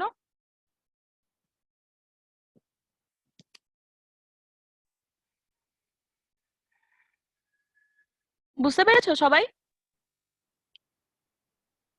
ঠিক আছে ম্যাডাম, আবার একবার পড়তে হবে, পড়লে হ্যাঁ, পুরো এটা অ্যাকচুয়ালি মানে অনেকগুলো জিনিস মাথায় ঢুকছে, তো মডিউলে দেখবে খুব সুন্দর করে দেওয়া আছে। তো মডিউলে যখন পড়বে পুরো জিনিসটা তখন ক্লিয়ার হয়ে যাবে। আর যদি পড়তে গিয়ে কারো কোনো জায়গায় কনফিউশন হয় আমাকে মেসেজ করো, তখন আমি দেখবো। হ্যাঁ, তো আগে একবার বাড়িতে পড়ো, না হলে পুরো জিনিসটা এখন একবারে মাথায় ঢুকে ওরকম ইয়ে হয়ে যাবে। তো নেক্সট আমি সাইকেলে যাচ্ছি, সেইটা হচ্ছে দেখো অক্সিজেন সাইকেল। ঠিক আছে, অক্সিজেন তো আমরা জানি। আচ্ছা, বাতাসে অক্সিজেনের পরিমাণ কত? 21, তাই তো? তো 21% অক্সিজেন। অক্সিজেন তো আমরা জানি, আমরা মানে অক্সিজেন এতটাই দরকার যে অক্সিজেন ছাড়া আমরা বাঁচতে পারবো না। তো একমাত্র কি করে, আমরা কি সব সময় অক্সিজেন নিচ্ছি? একমাত্র কে দিচ্ছে বাতাসে অক্সিজেন? সবুজ উদ্ভিদ। সবুজ উদ্ভিদ। তাহলে অক্সিজেন সাইকেল খুব সিম্পল। হ্যাঁ, তো অক্সিজেন দেখো একমাত্র সালোক সংশ্লেষের সময় সবুজ উদ্ভিদ কি করছে না, এই সানলাইট নিচ্ছে, মানে বাতাসের কার্বন ডাই অক্সাইডটাকে নিচ্ছে আর অক্সিজেনটাকে ছেড়ে দিচ্ছে ফটোসিনথেসিসের সময়। দেন কি হচ্ছে, আবার অ্যানিমাল প্ল্যান্টস কি করছে, অক্সিজেনটাকে নিচ্ছে, ওই যে বাতাসে ছাড়লো, আবার এটা কার্বন ডাই অক্সাইড রিলিজ করছে, সেটা সবুজ উদ্ভিদ নিচ্ছে। আর কিছু কিছু সময়, যেমন ধরো কিছু কাম্বাসন হলো, মানে কাম্বাসন মানে কি, দহন। দহন প্রক্রিয়ায় কি হয়, অক্সিজেন নিয়েই নেয়। কিছু দহন হলো, জ্বালানি বলো, জীবাশ্ম জ্বালানির দহন হলো, তখন তোমার অক্সিজেন বাতাস থেকে ট্র্যাপ হলো। তারপর ধরো কিছু তোমার ওই রাস্টিং প্রসেস, যেটা তোমার কি হয়, মরিচা পড়া, লোহা বা কিছুতে মরিচা পড়ছে, তখনও অক্সিজেন, মানে অক্সিজেনটা আমরা জেনারেলি কিন্তু নিই। আমরা কিন্তু বাতাসে অক্সিজেন শুধুমাত্র সবুজ উদ্ভিদ ছাড়া কেউই দেয় না। ঠিক আছে, তো তাহলে এই ম্যাম আরেকটা কি ব্যাকটেরিয়া আছে, ওটাও অক্সিজেন মানে ইয়ে করে, ছাড়ে আর কি। কি ব্যাকটেরিয়ার নাম? মনে নেই, অনেকদিন আগে পড়েছিলাম তো স্কুল লেভেলে। অক্সিজেন বাতাসে দেয় ব্যাকটেরিয়া? একটা হচ্ছে নীলাভ সবুজ শৈবাল যেটা আছে, আরেকটা ব্যাকটেরিয়াও পড়েছিলাম, ঠিক মনে পড়ছে না। ও মানে যারা তোমার ইয়ে করে, ওই নীলাভ সবুজ শৈবাল মানে ওই ইয়ে করে তোমার, যারা কি বলবো, অটোট্রপস যারা, তাই তো? মানে নিজেদের হ্যাঁ, খাবারটা হ্যাঁ। নিজেরা ক্লোরেল্লা কি নাম যেন, ক্লোরেল্লা। ক্লস্ট্রিডিয়াম। তো এরা হচ্ছে ক্লোরেল্লা, তো তোমার শৈবাল, ওরা হচ্ছে অ্যালগি ক্লোরেল্লা। হুম, ক্লোরেল্লা ব্যাকটেরিয়া না।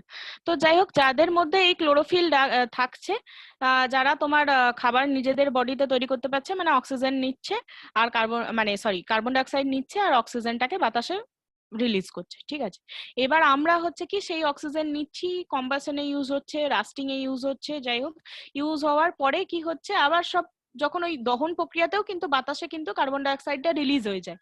ঠিক আছে, তো এবার ডিকম্পোজিশনেও ওই রিলিজ হচ্ছে, ডিকম্পোজ যখন হচ্ছে মাটিতে এই পচা গলা উদ্ভিদের মাধ্যমে কার্বন ডাই অক্সাইড রিলিজ হচ্ছে, সেগুলো আবার কে নিচ্ছে, সবুজ উদ্ভিদই নিচ্ছে, নিয়ে বাতাসে অক্সিজেন মুক্ত করছে। তো এই অক্সিজেন সাইকেল জাস্ট এটা, প্ল্যান্ট এই অক্সিজেন ছাড়ছে আর আমরা সেটা নিচ্ছি, আবার এরা কার্বন ডাই অক্সাইড গ্রহণ করছে, জাস্ট এইটাই হচ্ছে অক্সিজেন সাইকেল, এর থেকে আর বাইরে কিছু নেই। ম্যাম ওটা সায়ানোব্যাকটেরিয়া হবে। হ্যাঁ, ওই তো ক্লোরোফিল আছে সায়ানো ওদের। ব্যাকটেরিয়াটাকে ওটাকেই বলে তোমার নীলাভ সবুজ শৈবালই বলে, এক টাইপের, ওর মধ্যেই ফেলে। আচ্ছা আচ্ছা। হুম, তাহলে অক্সিজেন সাইকেলটা তো খুব সিম্পল। কারোর কোনো প্রশ্ন আছে এখানে?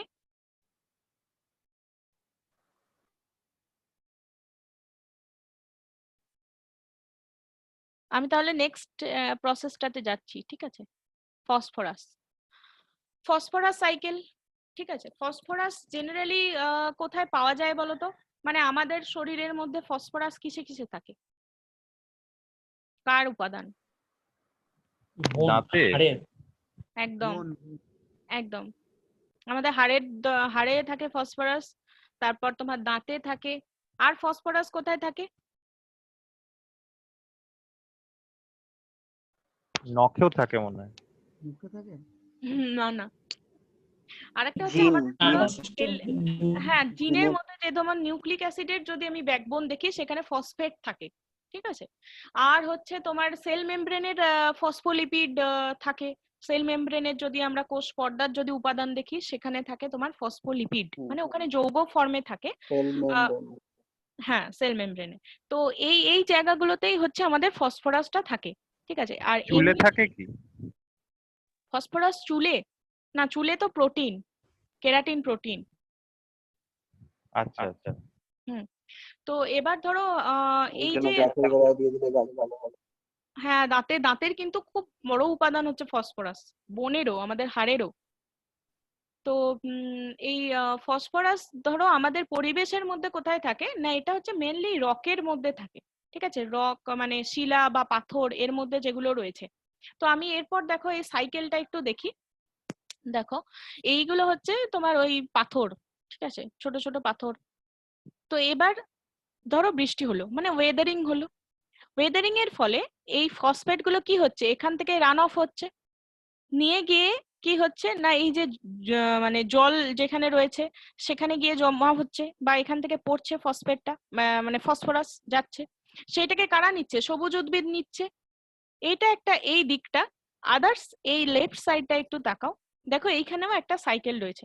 এই যে এখানে তোমার সয়েলের মধ্যে এই যে নুড়ি কাকড় বালি পাথর এসব রয়েছে, এর মধ্যে রয়েছে ফসফরাস। যখন বৃষ্টি টিষ্টি হলো তখন এখান থেকে কি হচ্ছে, এটা লিচিং হচ্ছে, ঠিক আছে? লিচ হওয়ার ফলে কি হচ্ছে না, এই ফসফেটটা মাটিতে যাচ্ছে। এবার মাটি থেকে কে নিচ্ছে?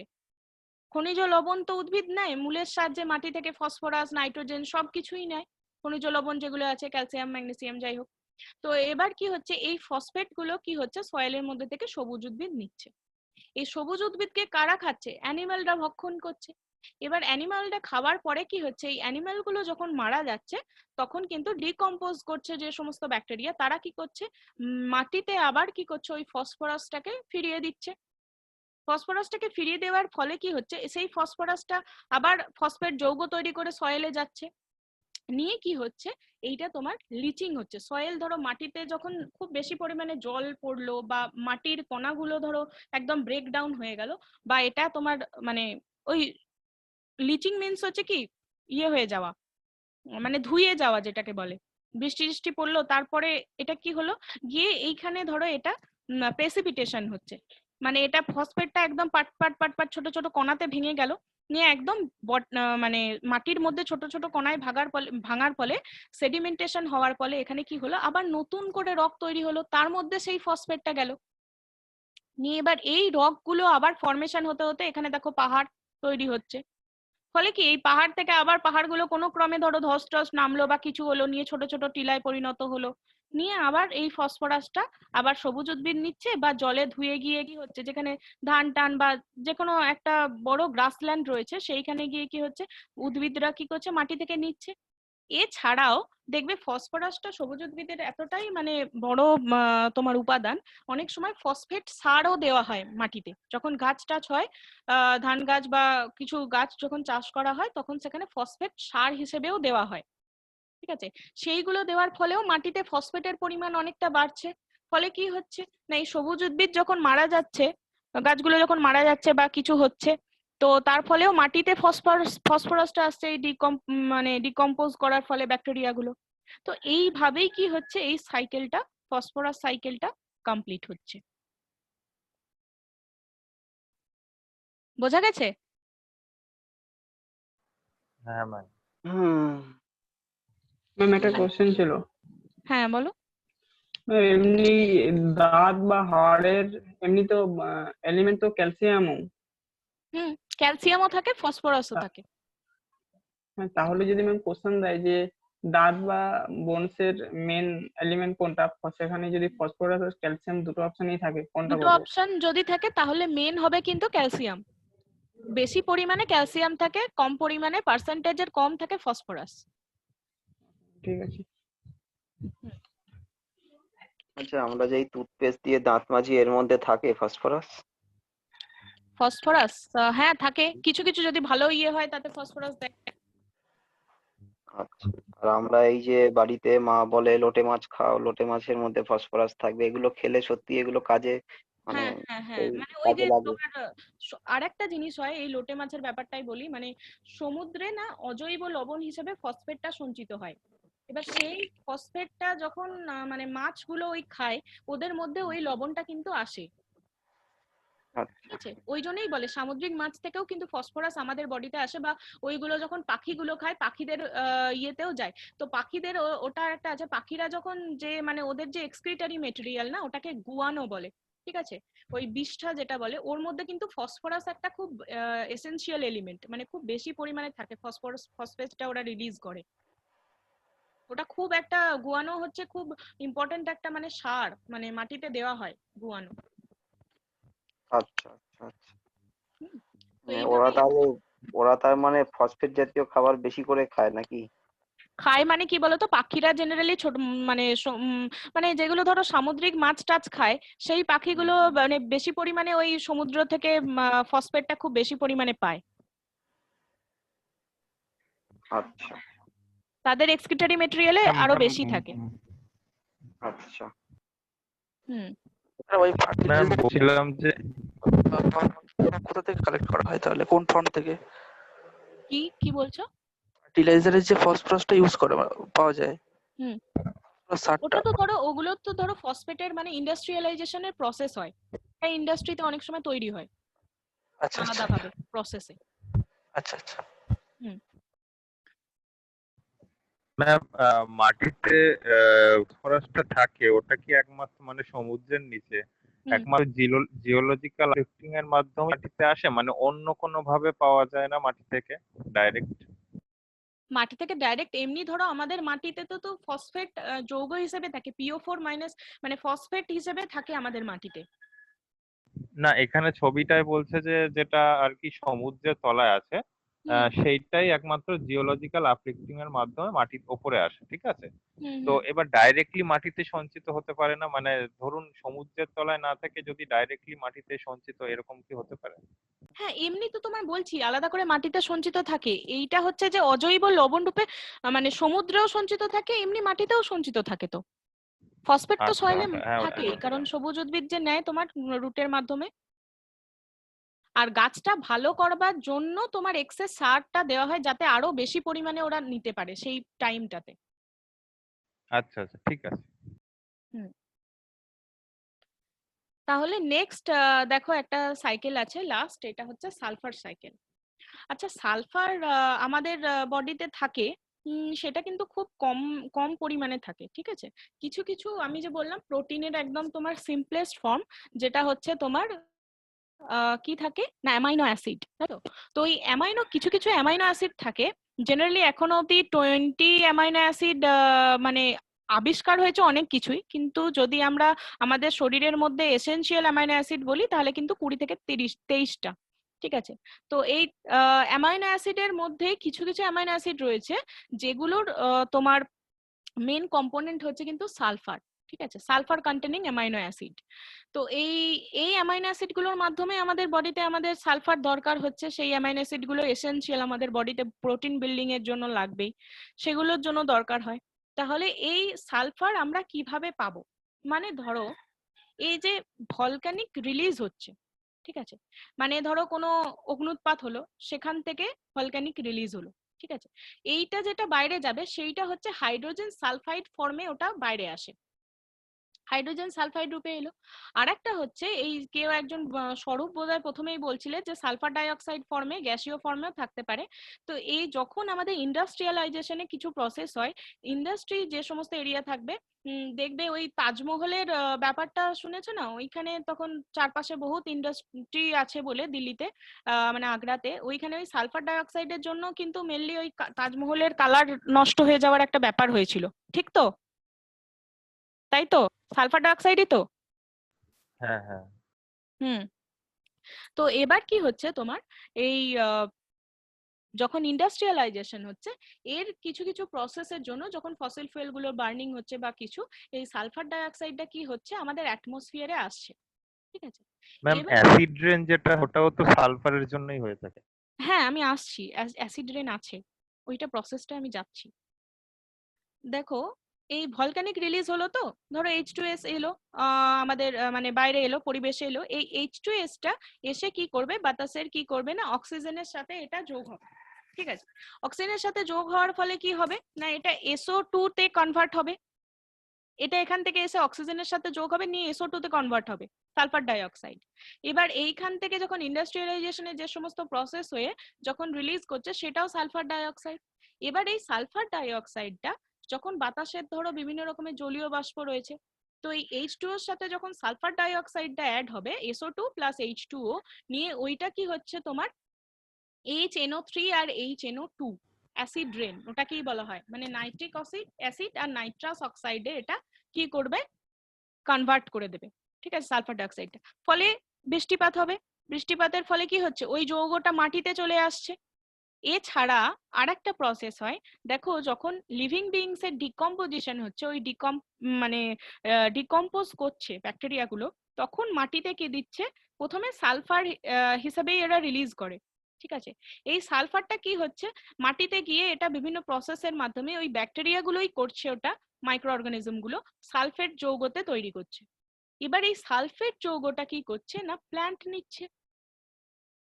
প্ল্যান্ট নেওয়ার ফলে আবার প্ল্যান্ট গুলো যখন মারা যাচ্ছে, কিছু কিছু সমুদ্রের জলে যখন যাচ্ছে, তখন ওই ব্যাকটেরিয়া গুলো কি হচ্ছে, সালফেট, অর্গানিক সালফেটটা এখানে যাচ্ছে সমুদ্রের জলে, নিয়ে আবার নিচে গিয়ে জমা হচ্ছে একদম সালফাইড যৌগ বা সেডিমেন্ট হচ্ছে, নিয়ে আবার মাইক্রো অর্গানিজম গুলো ওগুলো কি করছে, এখানে সালফেটে নিয়ে আসছে বা সমুদ্রে এই মাটিতে ওগুলোকে মেশাচ্ছে। আর যে এই যে ফসিল ফুয়েল বা ওটস গুলো, এগুলো তো সালফার ডাইঅক্সাইড হিসেবেই এয়ারে মানে মিশছে, বুঝতে পারছো? তো এইটাই হচ্ছে সালফার ডাইঅক্সাইডের মানে তোমার সালফারের একটা সাইকেল। আর এইখানে যে মাইক্রো অর্গানিজম গুলো কাজ করে, সেইটা হচ্ছে কিছু তোমার সালফার মানে ওইটাকে কি বলে, সালফার ব্যাকটেরিয়া বলে, সালফার মানে ওই কি বলে ওটাকে ডিকম্পোজ করে, ঠিক আছে? বিয়োজন বলে। হ্যাঁ, মানে বিয়োজন বলে, ব্যাকটেরিয়া। যাদের মানে যে সমস্ত মাইক্রো অর্গানিজমের ক্যাপাবিলিটি থাকে, সবাই কিন্তু পারে না, সব ব্যাকটেরিয়া কিন্তু পারে না সালফারটাকে ডিকম্পোজ করতে, ঠিক আছে? তো এই কিছু কিছু সালফার ব্যাকটেরিয়া রয়েছে যারা কি করছে না, ওই সালফারটাকে সালফেটে কনভার্ট করছে, এবং ওই সালফেট যৌগটাকে আবার কি করছে না, সবুজ উদ্ভিদ নিচ্ছে। তো এইভাবেই কিন্তু এই সালফার সাইকেলটা তোমার চলছে, ঠিক আছে? আর এর মধ্যে কিছু নেই, এটা খুব সিম্পল সাইকেল, এগুলো ছোট ছোট। ম্যাম একদম লেফটে ওই যে আয়রন সালফাইড ইন সেডিমেন্ট, ওটা একটু বলুন। হ্যাঁ, ওই যে তোমার মানে আমি বলছি না, ওর ধরো আয়রনের যে ওর রয়েছে, ঠিক আছে, এগুলো তো মাটিতে বিভিন্ন পাললিক শিলাস্তরে তো জমা থাকছে, ওরগুলো যেগুলো আকরিক, সেগুলো ধরো জমা হয়ে হয়ে হয়ে হয়ে ধরো এখানে আগ্নেয়গিরি একটা রয়েছে, সেটা ফট করে অগ্নুৎপাত হলো, তখন এটা সালফার তোমার হাইড্রোজেন সালফাইড রিলিজ করছে। আচ্ছা। তো এইভাবেই তোমার এটা মেইন যেটা সবুজ উদ্ভিদ যে সালফারের ফর্মটা নেয়, সেটা হচ্ছে সালফেট, এরা যৌগ রূপে নিচ্ছে। আর একটা হচ্ছে যে এই যখন সালফার ডাইঅক্সাইডটা তোমার H2O এর সাথে যখন যোগ হচ্ছে, সেইটা হচ্ছে nitrous oxide and nitric oxide, যেটা হচ্ছে তোমার HNO3 আর HNO2, সেই দুটো বৃষ্টি যখন হচ্ছে, ওয়েট ডিপোজিশন হচ্ছে, অধঃক্ষেপণ আকারে মাটিতে যাচ্ছে, এবং এটা মাটির উর্বরা শক্তিটা বৃদ্ধি করছে, নিয়ে আবার প্ল্যান্ট নিচ্ছে। এই জাস্ট এই সাইকেল, আর কিছু নাই এগুলোতে। তো মেন যে সাইকেলটা এখানে তোমাদেরকে খুব ব্রড ভাবে পড়তে হবে, সেইটাই ডিটেলসে পড়তে হবে, সেটা হচ্ছে নাইট্রোজেন সাইকেল। আর বাকিগুলো না জানলেই নয়, পড়তে হবে। তো আমি নেক্সট একটা কোশ্চেন আছে। বলো। বলছিলাম যে প্ল্যান্ট কি করে ওই সালফেট মানে ডিপোজিট করছে ওটা একটু বলুন। প্ল্যান্ট কোনটা বলো, এখানে বলছো? হ্যাঁ, ছবিতে? এইটা যেটা অর্গানিক ডিপোজিশন প্ল্যান্ট থেকে যেটা বেরোবে। অর্গানিক ডিপোজিশন হচ্ছে ধরো এই সমুদ্রের চারপাশে যে সমস্ত গাছগুলো রয়েছে যখন মারা যাচ্ছে, ফলে তো ওদের বডিটা কি হচ্ছে, সমুদ্রেই তো মিশছে, ফলে ওদের বডি থেকে তোমার অর্গানিক যে সালফারটা যাচ্ছে সেটা তো অর্গানিক লিভিং ম্যাটার থেকে যাচ্ছে, ফলে সমুদ্রে ডিপোজিশন হচ্ছে। এখান থেকে তো এবার মাটি সমুদ্রে গিয়ে কি হচ্ছে, এখানে কিছু কিছু যদি ব্যাকটেরিয়া রয়েছে বা যা রয়েছে বা পচে গলছে, সেগুলো তো একদম সিম্পলেস্ট ফর্মে যাবে, ফলে সালফেট যৌগটা কি হচ্ছে, সমুদ্রে যাচ্ছে, এবং সমুদ্রে গিয়ে কি হচ্ছে, এটা আস্তে আস্তে সমুদ্রের তলায় সেডিমেন্ট হয়ে হয়ে ডিপোজিশন হচ্ছে। আচ্ছা, ঠিক আছে। তো এইটাই সিম্পল সাইকেল একটা। আর নেক্সট আসছে, একটু কম্পোজিশন গুলো আমাদের জানতে হবে। হ্যাঁ, এগুলো আমাদের সবারই জানা মোটামুটি, কিন্তু অনেক সময় পরীক্ষাতে খুবই কোশ্চেন দেয়। মেনলি দেখো এখানে অ্যাটমসফিয়ারে কোন গ্যাসিয়াস মানে গ্যাসের কি কি কতটা করে ভলিউম রয়েছে, ঠিক আছে। মেন যেটা হচ্ছে অ্যাটমসফিয়ারের গ্যাস, আমরা নাইট্রোজেন সাইকেল পড়তে গিয়ে দেখলাম, সেইটা হচ্ছে তোমার নাইট্রোজেন 78.08% রয়েছে, অক্সিজেন রয়েছে কত 20.94%, বা আমরা এটাকে যেহেতু 9 আছে দশমিকের পরে তাই আমরা এটা 21% নিয়ে নিই। তারপর রয়েছে আর্গন, আর্গন হচ্ছে 0.93%, আর কার্বন ডাইঅক্সাইডেরটা আমাদের খুব মনে রাখতে হয়, খুব আসে 0.03% হচ্ছে কার্বন ডাইঅক্সাইড। ব্যাস, তারপর এগুলো সব হচ্ছে কি নিয়ন, হিলিয়াম, এগুলো হচ্ছে তোমার কি কি গ্যাস বলে এগুলোকে, argon inert gas. Inert gas. তো ইনার্ট গ্যাসগুলো খুব কম পরিমাণেই থাকে, দেখো 00.00182.00005 আর্গনটাই একটু বেশি পরিমাণে থাকে বাতাসে। আর মিথেন থাকে, মিথেন তো জানি আমরা, মিথেনোজেনেসিস প্রক্রিয়ায় যে আমাদের মাটিতে ওই গোবর গ্যাস যে তৈরি হয় সেইখান থেকে মিথেনটা পাওয়া যায় অনেক সময়। আর ক্রিপ্টন। তো এইখানে যে ইয়ে রয়েছে তার মধ্যে সব থেকে কম পরিমাণে পাওয়া যাচ্ছে হচ্ছে কি ক্রিপ্টন। বাতাসে সব থেকে কম পরিমাণে কি থাকছে, ক্রিপ্টন। ক্রিপ্টন। একটা ওটা হলো অ্যাটমসফিয়ারের কম্পোজিশন পড়লাম, ঠিক আছে। এবার আমরা যেটা আসছি সেইটা হচ্ছে আমাদের বডিতে কোন গ্যাস কি পরিমাণে থাকে। গ্যাস শুধু বলবো না, কি কি মিনারেলস বা তোমার হ্যাঁ মিনারেলস মানে খনিজ পদার্থগুলো কি কি পরিমাণে থাকে, কতটা করে পার্সেন্টেজ থাকে, সেগুলো আমাদের একটু জানতে হবে। তো আমাদের যে বডিকে যদি আমরা 100% ধরে নিই, তাহলে তার মধ্যে দেখবো 96% থেকেও বেশি পরিমাণে কি রয়েছে, কার্বন, হাইড্রোজেন, অক্সিজেন আর নাইট্রোজেন। এই চারটে জিনিস হচ্ছে আমাদের বিল্ডিং ব্লকস। তার মধ্যেও অনেক সময় কোশ্চেন আসে, আমাদের মানব দেহে সব থেকে বেশি পরিমাণে কোন এলিমেন্ট বা কোন মিনারেলস বা কোন গ্যাস কোনটা সব থেকে বেশি রয়েছে, ঠিক আছে। সেটা হবে কিন্তু আনসার হচ্ছে অক্সিজেন। দেখো এখানে 65% হচ্ছে অক্সিজেন থাকে আমাদের বডিতে, সব জায়গাতেই অক্সিজেন দরকার, ঠিক আছে। তো তাই হচ্ছে অক্সিজেন আমাদের বডিতে খুব বেশি পরিমাণে লাগে, সেটা হচ্ছে 65%। দেন থাকে হচ্ছে কার্বন। এটা কিন্তু আমরা অনেক সময় মানে জানি না তোমরা কতটা ভুল করেছো কিনা, মানে আমিও যখন একদম প্রথম পরীক্ষা দিয়েছি তখনও আমি গুলিয়ে ফেলে ভুল করে এসেছিলাম এই কার্বন, আমার মনে আছে। তো আমি কার্বন করে এসেছিলাম, জানি না কেন আমি করেছি। কার্বন ভাবছিলাম ম্যাম। হ্যাঁ এক্স্যাক্টলি, এটা আমরা খুব ভুল করি, মানে আমি নিজেও করেছি নিজের লাইফে। তো এই কার্বনটা অনেক সময় আমাদের ভুল হয়ে যায়, কার্বন কিন্তু নয়, ঠিক আছে। অক্সিজেন হচ্ছে আমাদের বডিতে সব থেকে বেশি পরিমাণে পাওয়া যায়, সেটা হচ্ছে 65%। তারপর হচ্ছে কার্বন, তারপর হাইড্রোজেন, দেন নাইট্রোজেন, তারপর ট্রেস এলিমেন্ট বা ওই মাইক্রো এলিমেন্ট যেগুলো রয়েছে ছোট ছোট গ্যাসিয়াস আর যা যা রয়েছে। আর বাকি হচ্ছে তোমার ক্যালসিয়াম, দেখো সব থেকে ইয়ের মধ্যে বেশি পাওয়া যায়, সেটা হচ্ছে 1.5%। তারপর ফসফরাস, তারপর আর যা যা আছে potassium, sulphur, sodium, chlorine, magnesium, এগুলো রয়েছে। তো মেন যেটা হচ্ছে সেটা হচ্ছে আমাদের ক্যালসিয়াম, কিন্তু যেহেতু আমাদের অল ওভার দ্য বডি কি রয়েছে, বোন রয়েছে, হাড়ের মেন উপাদান হচ্ছে ক্যালসিয়াম, তারপর হচ্ছে ফসফরাস। তো এই ক্যালসিয়ামটা কিন্তু আমাদের অল ওভার দ্য বডি সব জায়গাতেই রয়েছে, ক্যালসিয়াম কমে গেলে হাড়ের কমজোরি হয়ে যায়। তো এইটাই হচ্ছে আমাদের এলিমেন্ট রয়েছে আমাদের বডিতে। তো এইটার যদি কোশ্চেন দেয় যে সব থেকে কোনটা বেশি পরিমাণে থাকে, সেটা হবে কিন্তু অক্সিজেন, আচ্ছা। আর এখানে কিছু নেই সেরকম, ক্লাসটা মোটামুটি এখানেই এন্ড। এবার কারোর কোনো প্রশ্ন থাকলে বলো, টোটালটাই।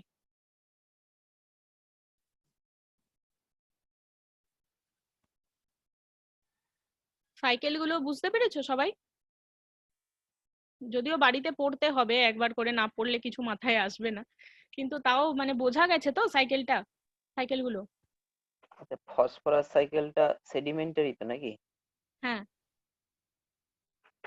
আচ্ছা, ফসফরাস আর সালফার এই দুটো হচ্ছে সেডিমেন্ট, মানে অ্যাকচুয়ালি রকে এগুলো খুব বেশি পরিমাণে পাওয়া যায়, বুঝলে, ফ্রি ফর্মে। হুম। সেই জন্য ওটা হচ্ছে সেডিমেন্টারি, বা মানে ধাপে ধাপে আমাদের মানে তোমার রক বা ইয়েতে তোমার জমা হয়, সেই জন্য ওটা সেডিমেন্টারি, পাললিক শিলাতে দেখতে পাওয়া যায়। ম্যাম হুম। বলছিলাম যে এখানে যে অক্সিজেনের পরিমাণটা নেওয়া, এটা কি আমাদের শরীরে যে জল রয়েছে জলকেও ধরে নিয়েই করা হিসাব? জলকে ধরে নিয়ে? হ্যাঁ, কারণ জলেও তো অক্সিজেন এবং হাইড্রোজেন রয়েছে। হুম 65% আই থিংক জলকে ধরেই করা। আর না, তাহলে যদি বলো। তাহলে যদি এইটা এরকম হয় যে আমরা যদি মেন যে এলিমেন্ট ছাড়া যদি কম্পাউন্ডের কথা চিন্তা করি, যে জল, তারপরে প্রোটিন, ফ্যাট, এইসবের চিন্তা তাহলে তো করলে তাহলে জল। আমাদের শরীর জল হবে। হ্যাঁ, তাহলে তো জল হবে ডেফিনেটলি। এইটা আমি মানে মৌল বলছি, যৌগ বলছি না। হ্যাঁ, মৌলের দিক থেকে তো অক্সিজেন পেলাম। আর একটা বইয়েতে ম্যাম মানে কোশ্চেন ছিল শরীরে কোনটা বেশি আছে, সেখানে অ্যান্সার দেওয়া রয়েছে ফ্যাট, ওই জন্যই কোশ্চেনটা করলাম। ফ্যাট তো তোমার আলাদা জিনিস হয়ে যাচ্ছে। ফ্যাট হ্যাঁ, তো তোমার ওটা কম্পোনেন্ট হয়ে যাচ্ছে। ফ্যাট হচ্ছে কার্বোহাইড্রেট, প্রোটিন, ফ্যাট, সেগুলো তো অন্য জিনিস হয়ে যাচ্ছে। এটা তো একটা জাস্ট মৌল। হ্যাঁ, আমাদের এখানে ওয়াটার তো একটা কম্পাউন্ড, ওই জন্যই বলছিলাম যে ওয়াটারের হিসাবে যদি করি। ওয়াটার তোমার যৌগ হয়ে যাচ্ছে, এটা এলিমেন্ট বলছে, মৌল। হ্যাঁ, এলিমেন্টের দিক থেকে আমি পাচ্ছি যে অক্সিজেন বেশি, জেনে নিলাম। এবার আমি যদি যৌগের দিক থেকে হিসাব করি, জলও যৌগ, প্রোটিন, ফ্যাট তাহলে এগুলোও তো আমাদের যৌগ, বডির 90% তোমার জল থাকছে। তাহলে ওই অ্যান্সারটা ম্যাম মানে অনেক বই দেখেছি মানে ফ্যাট আছে। ওখানে কি তোমার জল ছিল অপশনে? হ্যাঁ, জল ছিল। জল ছিল, তার সত্ত্বেও ফ্যাট দিয়েছে। হ্যাঁ, এবার ওটা ভুল, আমার মনে হয়েছে ভুল হতে পারে, তা ওই জন্য আমি এই কোশ্চেনটা এখন করলাম। আমাকে কোয়েশ্চেনটার সাথে অপশন গুলো একটু যেখান থেকে নিয়েছো আমাকে এক্সাক্ট পাঠিও, কারণ মানে এই বলার মধ্যে অনেক সময় কিছু কোনো একটা ছোট পয়েন্ট মিস্টেক হয়ে যায়, বুঝেছো? তো একদম ঠিক আছে এক্সাক্ট কোয়েশ্চেনটার সাথে অপশন যে 4টে থাকে সেই 4টে আমাকে পাঠিয়ে দিও, আমি দেখে বলবো, মানে আমি ঠিক আছে, অ্যানালিসিস ঠিক করে আছে, আমি বলবো। পাঠিয়ে দেবো। হ্যাঁ, কোয়েশ্চেনটার সাথে অপশন গুলো পাঠিয়ে দিও। ঠিক আছে। যে গাছপালা আর সমুদ্র, এই দুটোর মধ্যে মানে কে বেশি কার্বন ডাই অক্সাইড শোষে? অবভিয়াসলি তোমার ভেজিটেশন হবে।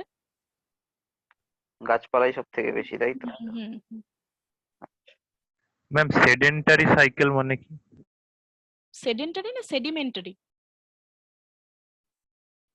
সেডিমেন্টারি বলো। সেডেন্টারি দেওয়া আছে, SEDENTARY। কোথায় আছে মডিউলে? যে লাস্টে যে কোশ্চেন আছে, সে একদম লাস্ট কোশ্চেনটা, আচ্ছা দেখি মানে আমাদের মডিউলে। এটা সেডিমেন্টারি হবে গো। সেডিমেন্টারি। হ্যাঁ, সেডিমেন্টারি হবে ওটা। আরেকটা কোশ্চেন ম্যাম দেওয়া ছিল ওই in ecosystem which one shows one way passage? এটা তোমরা বলো, আমি বলবো না। বলো দেখি, 4টে অপশন আছে, এনার্জি হবে, free energy, nitrogen, carbon, potassium. কি মনে হলো? Free energy. এনার্জি। এনার্জি চক্রাকারে আবর্তিত হয় না, কারণ কি বলতো? 10% করে লস হচ্ছে লিন্ডেম্যানের সূত্র। একজন করে বলো, একজন বলো কেন? 10% করে করে তো গা থেকে সে বেরিয়েই যাচ্ছে, ওটা চক্রাকারে হবেটা কি করে পুরোপুরি? সেটা একটা পয়েন্ট। আর একটা পয়েন্ট হচ্ছে আমাদের ধরো এই যে ইকোসিস্টেম রয়েছে বা পরিবেশ রয়েছে, তার মধ্যে একমুখী প্রবাহ। হ্যাঁ, শক্তির মেন উৎস কে? Solar system. আমরা কি সূর্যকে কখনো শক্তি ফিরিয়ে দিতে পারি, ব্যাক করতে পারি সূর্যকে? না। তো ওইখান থেকে একমুখী ফ্লো কিন্তু হয়ে যাচ্ছে, আমরা সূর্যকে শক্তি কিন্তু ফিরিয়ে দিতে পারি না। তো শক্তির প্রবাহ, আমরা এনার্জিকে সাইক্লিক্যাল হয় না, ওটা শুধুমাত্র ফ্লো হয়, শক্তির সাইকেল হয় না। তাহলে ওটা কোশ্চেনটা পেয়ে গিয়েছি। পেয়েছো? হ্যাঁ বলো তাহলে, বলো। কোশ্চেনটা পুরোপুরি ছিল যে কোনটি বেশি পরিমাণে আছে, প্রোটিন, ফ্যাট, ওয়াটার, প্লাজমা। কোনটি বেশি পরিমাণে আছে? হ্যাঁ, সব মানে মানবদেহে সবচেয়ে বেশি পরিমাণে কি থাকে? প্রোটিন, ফ্যাট, জল, প্লাজমা। আচ্ছা, মানবদেহে তো 90% জল থাকে, এবার ফ্যাট কতটা থাকে কি না, ফ্যাটও থাকে বেশি পরিমাণে, কিন্তু এটা জল হবে, জল। কোয়েশ্চেনটা কিরকম একটা জানো?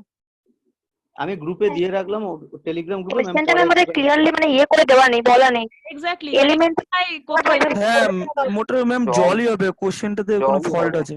জলই হবে ওটা। আচ্ছা ঠিক, আমি তাও টেলিগ্রাম গ্রুপে দিয়ে রাখলাম। ঠিক আছে, ঠিক আছে, ওকে। একজনের শরীরে যদি ফ্যাট বাড়তেও থাকে তাহলে সেটা কি বাড়তে বাড়তে সে যা জল খায় তার থেকে বেশি হয়ে যাবে, মানে যা জল আছে শরীরে?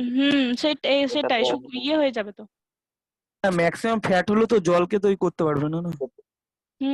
জল তো মানে এসেনশিয়াল এলিমেন্ট, ফ্যাটও লাগবে, কিন্তু জলকে ওভারটেক করে যাওয়া মানে বাবারে। জলকে ওভারটেক করে ফ্যাট ফেলে আর হয়ে গেল টাটা। ঠিক আছে, তাহলে এই চ্যাপ্টারটা তোমরা বাড়িতে পড়ো, এটাই মডিউলের লাস্ট চ্যাপ্টার। আর আমি ওই যে এবার তো তাহলে তোমাদের এনভায়রনমেন্ট আর বায়োলজির চ্যাপ্টারগুলো ফার্স্ট মডিউলটার শেষ হলো। ও তাহলে একটা বায়োলজির ওই যে কোয়েশ্চেন গুলো আছে সেকেন্ড ইয়ের, অনেকেই আমাকে মেসেজ করেছো কোয়েশ্চেন গুলো, তো ওইটার একটা ক্লাস আমি নেব। মাইক্রোবস এর অনেক কোয়েশ্চেন আছে। ম্যাম বলছি ইকোসিস্টেমেরই আগের দিনের একটা আছে, করবো সিলিকো। শুনতে পেলাম না গো, ক্লিয়ারলি একটু বলো। হ্যালো, বলো। হ্যাঁ বলছি ম্যাম ইকোসিস্টেমেরই আগের দিনের একটা কোশ্চেন আছে, মানে একটু সিলি কোশ্চেন করবো। বলো। বলছি ডিকম্পোজারকে কি ফুড চেনের আন্ডারে ফেলা যায়? ওই তো ডেট্রিটাস, ওদের ফুড চেনটা আলাদা। না না, মানে আগের দিন পরীক্ষায় একটা কোশ্চেন ছিল যে ফুড চেনে সব থেকে লাস্ট কে থাকে, তো ওখানে ডিকম্পোজার। হ্যাঁ ডিকম্পোজারকে কি ফুড চেনে ফেলা যায় সেটাই জিজ্ঞেস করছিলাম। হ্যাঁ ডেফিনেটলি ফেলা যায়। আচ্ছা ঠিক আছে। হ্যাঁ ওটা একটু আমিও কনফিউজ হয়ে গেছিলাম আসলে, আমি ওখানে তো কার্নিভোরাস নির্দিষ্ট করে করে এসেছিলাম। কনফিউজ করার জন্যই দিয়েছি কোশ্চেনটা। হ্যাঁ ওটা মানে ওখানে তো মেনশন তো করা নেই যে কোন ফুড চেন, শুধু বলা আছে ফুড চেন, অতএব যে ফুড চেন খুশি হতে পারে, অতএব সেখানে ডিকম্পোজারই হবে। ঠিক আছে, তাহলে এই ভালো চ্যাপ্টারটা ভালো তোমরা তাহলে পড়ো বাড়িতে, আমি ক্লাসটা এন্ড করছি, ঠিক আছে? কোশ্চেন নিয়ে আলোচনাটা মোটামুটি কি এই কোশ্চেন নিয়ে এক সপ্তাহের আলোচনাটা আমি মধ্যেই হবে? দেখছি এই মডিউলের সব ক্লাসগুলো, আমি তাও স্যারের সাথে একবার কথা বলে নিচ্ছি, ঠিক আছে আজকেই এই চ্যাপ্টারটা। সব চ্যাপ্টারের শেষের প্রশ্নগুলো নিয়ে আলোচনা হবে? দেখো এইখানে এই মডিউলের বায়োলজির দুটো চ্যাপ্টার আছে, তো বায়োলজির দুটো চ্যাপ্টারে ফার্স্ট চ্যাপ্টারটা সেরকম কিছু কোশ্চেন প্রিভিয়াস ইয়ারে আসেনি, তো তোমাদের যদি কোনো পার্টিকুলার কোশ্চেন থাকে সেগুলো যদি দেখবো, আর বাকি মাইক্রোবস এর প্রচুর কোশ্চেন এসেছে প্রিভিয়াস হ্যাঁ ইয়ারে। মাইক্রো চ্যাপ্টারটাও কমপ্লেক্স, প্রচুর কোশ্চেন। ওইটা মানে পড়তে প্রচুর হবে, না হলে মনে রাখা একটু টাফ আছে, তো ওইটার চ্যাপ্টারের কোশ্চেন গুলো করা হবে প্রিভিয়াস ইয়ারের সলভ, আলাদা ক্লাস। আর তোমার এনভায়রনমেন্টের এই যে তিনটে চ্যাপ্টার আছে, এই তিনটে চ্যাপ্টার থেকেই কোশ্চেন এসছে মোটামুটি, তো সেইগুলো নিয়ে আর একটা ক্লাস হবে, দুটো ক্লাস লাগবে। আচ্ছা আচ্ছা ঠিক আছে, আমরা আমাদের মতো সলভ করি, তারপর ওখানে তারপর সব ডাউট ক্লিয়ার হবে। যতটা পারো সেটা সলভ করার চেষ্টা করো, তো তারপর আমি দেখছি। Okay ma'am. ঠিক আছে, তাহলে আজকে এন্ড করছি ক্লাসটা এখানেই। Have a nice day. Thank you, same to you. Thank you. ঠিক আছে, চলো।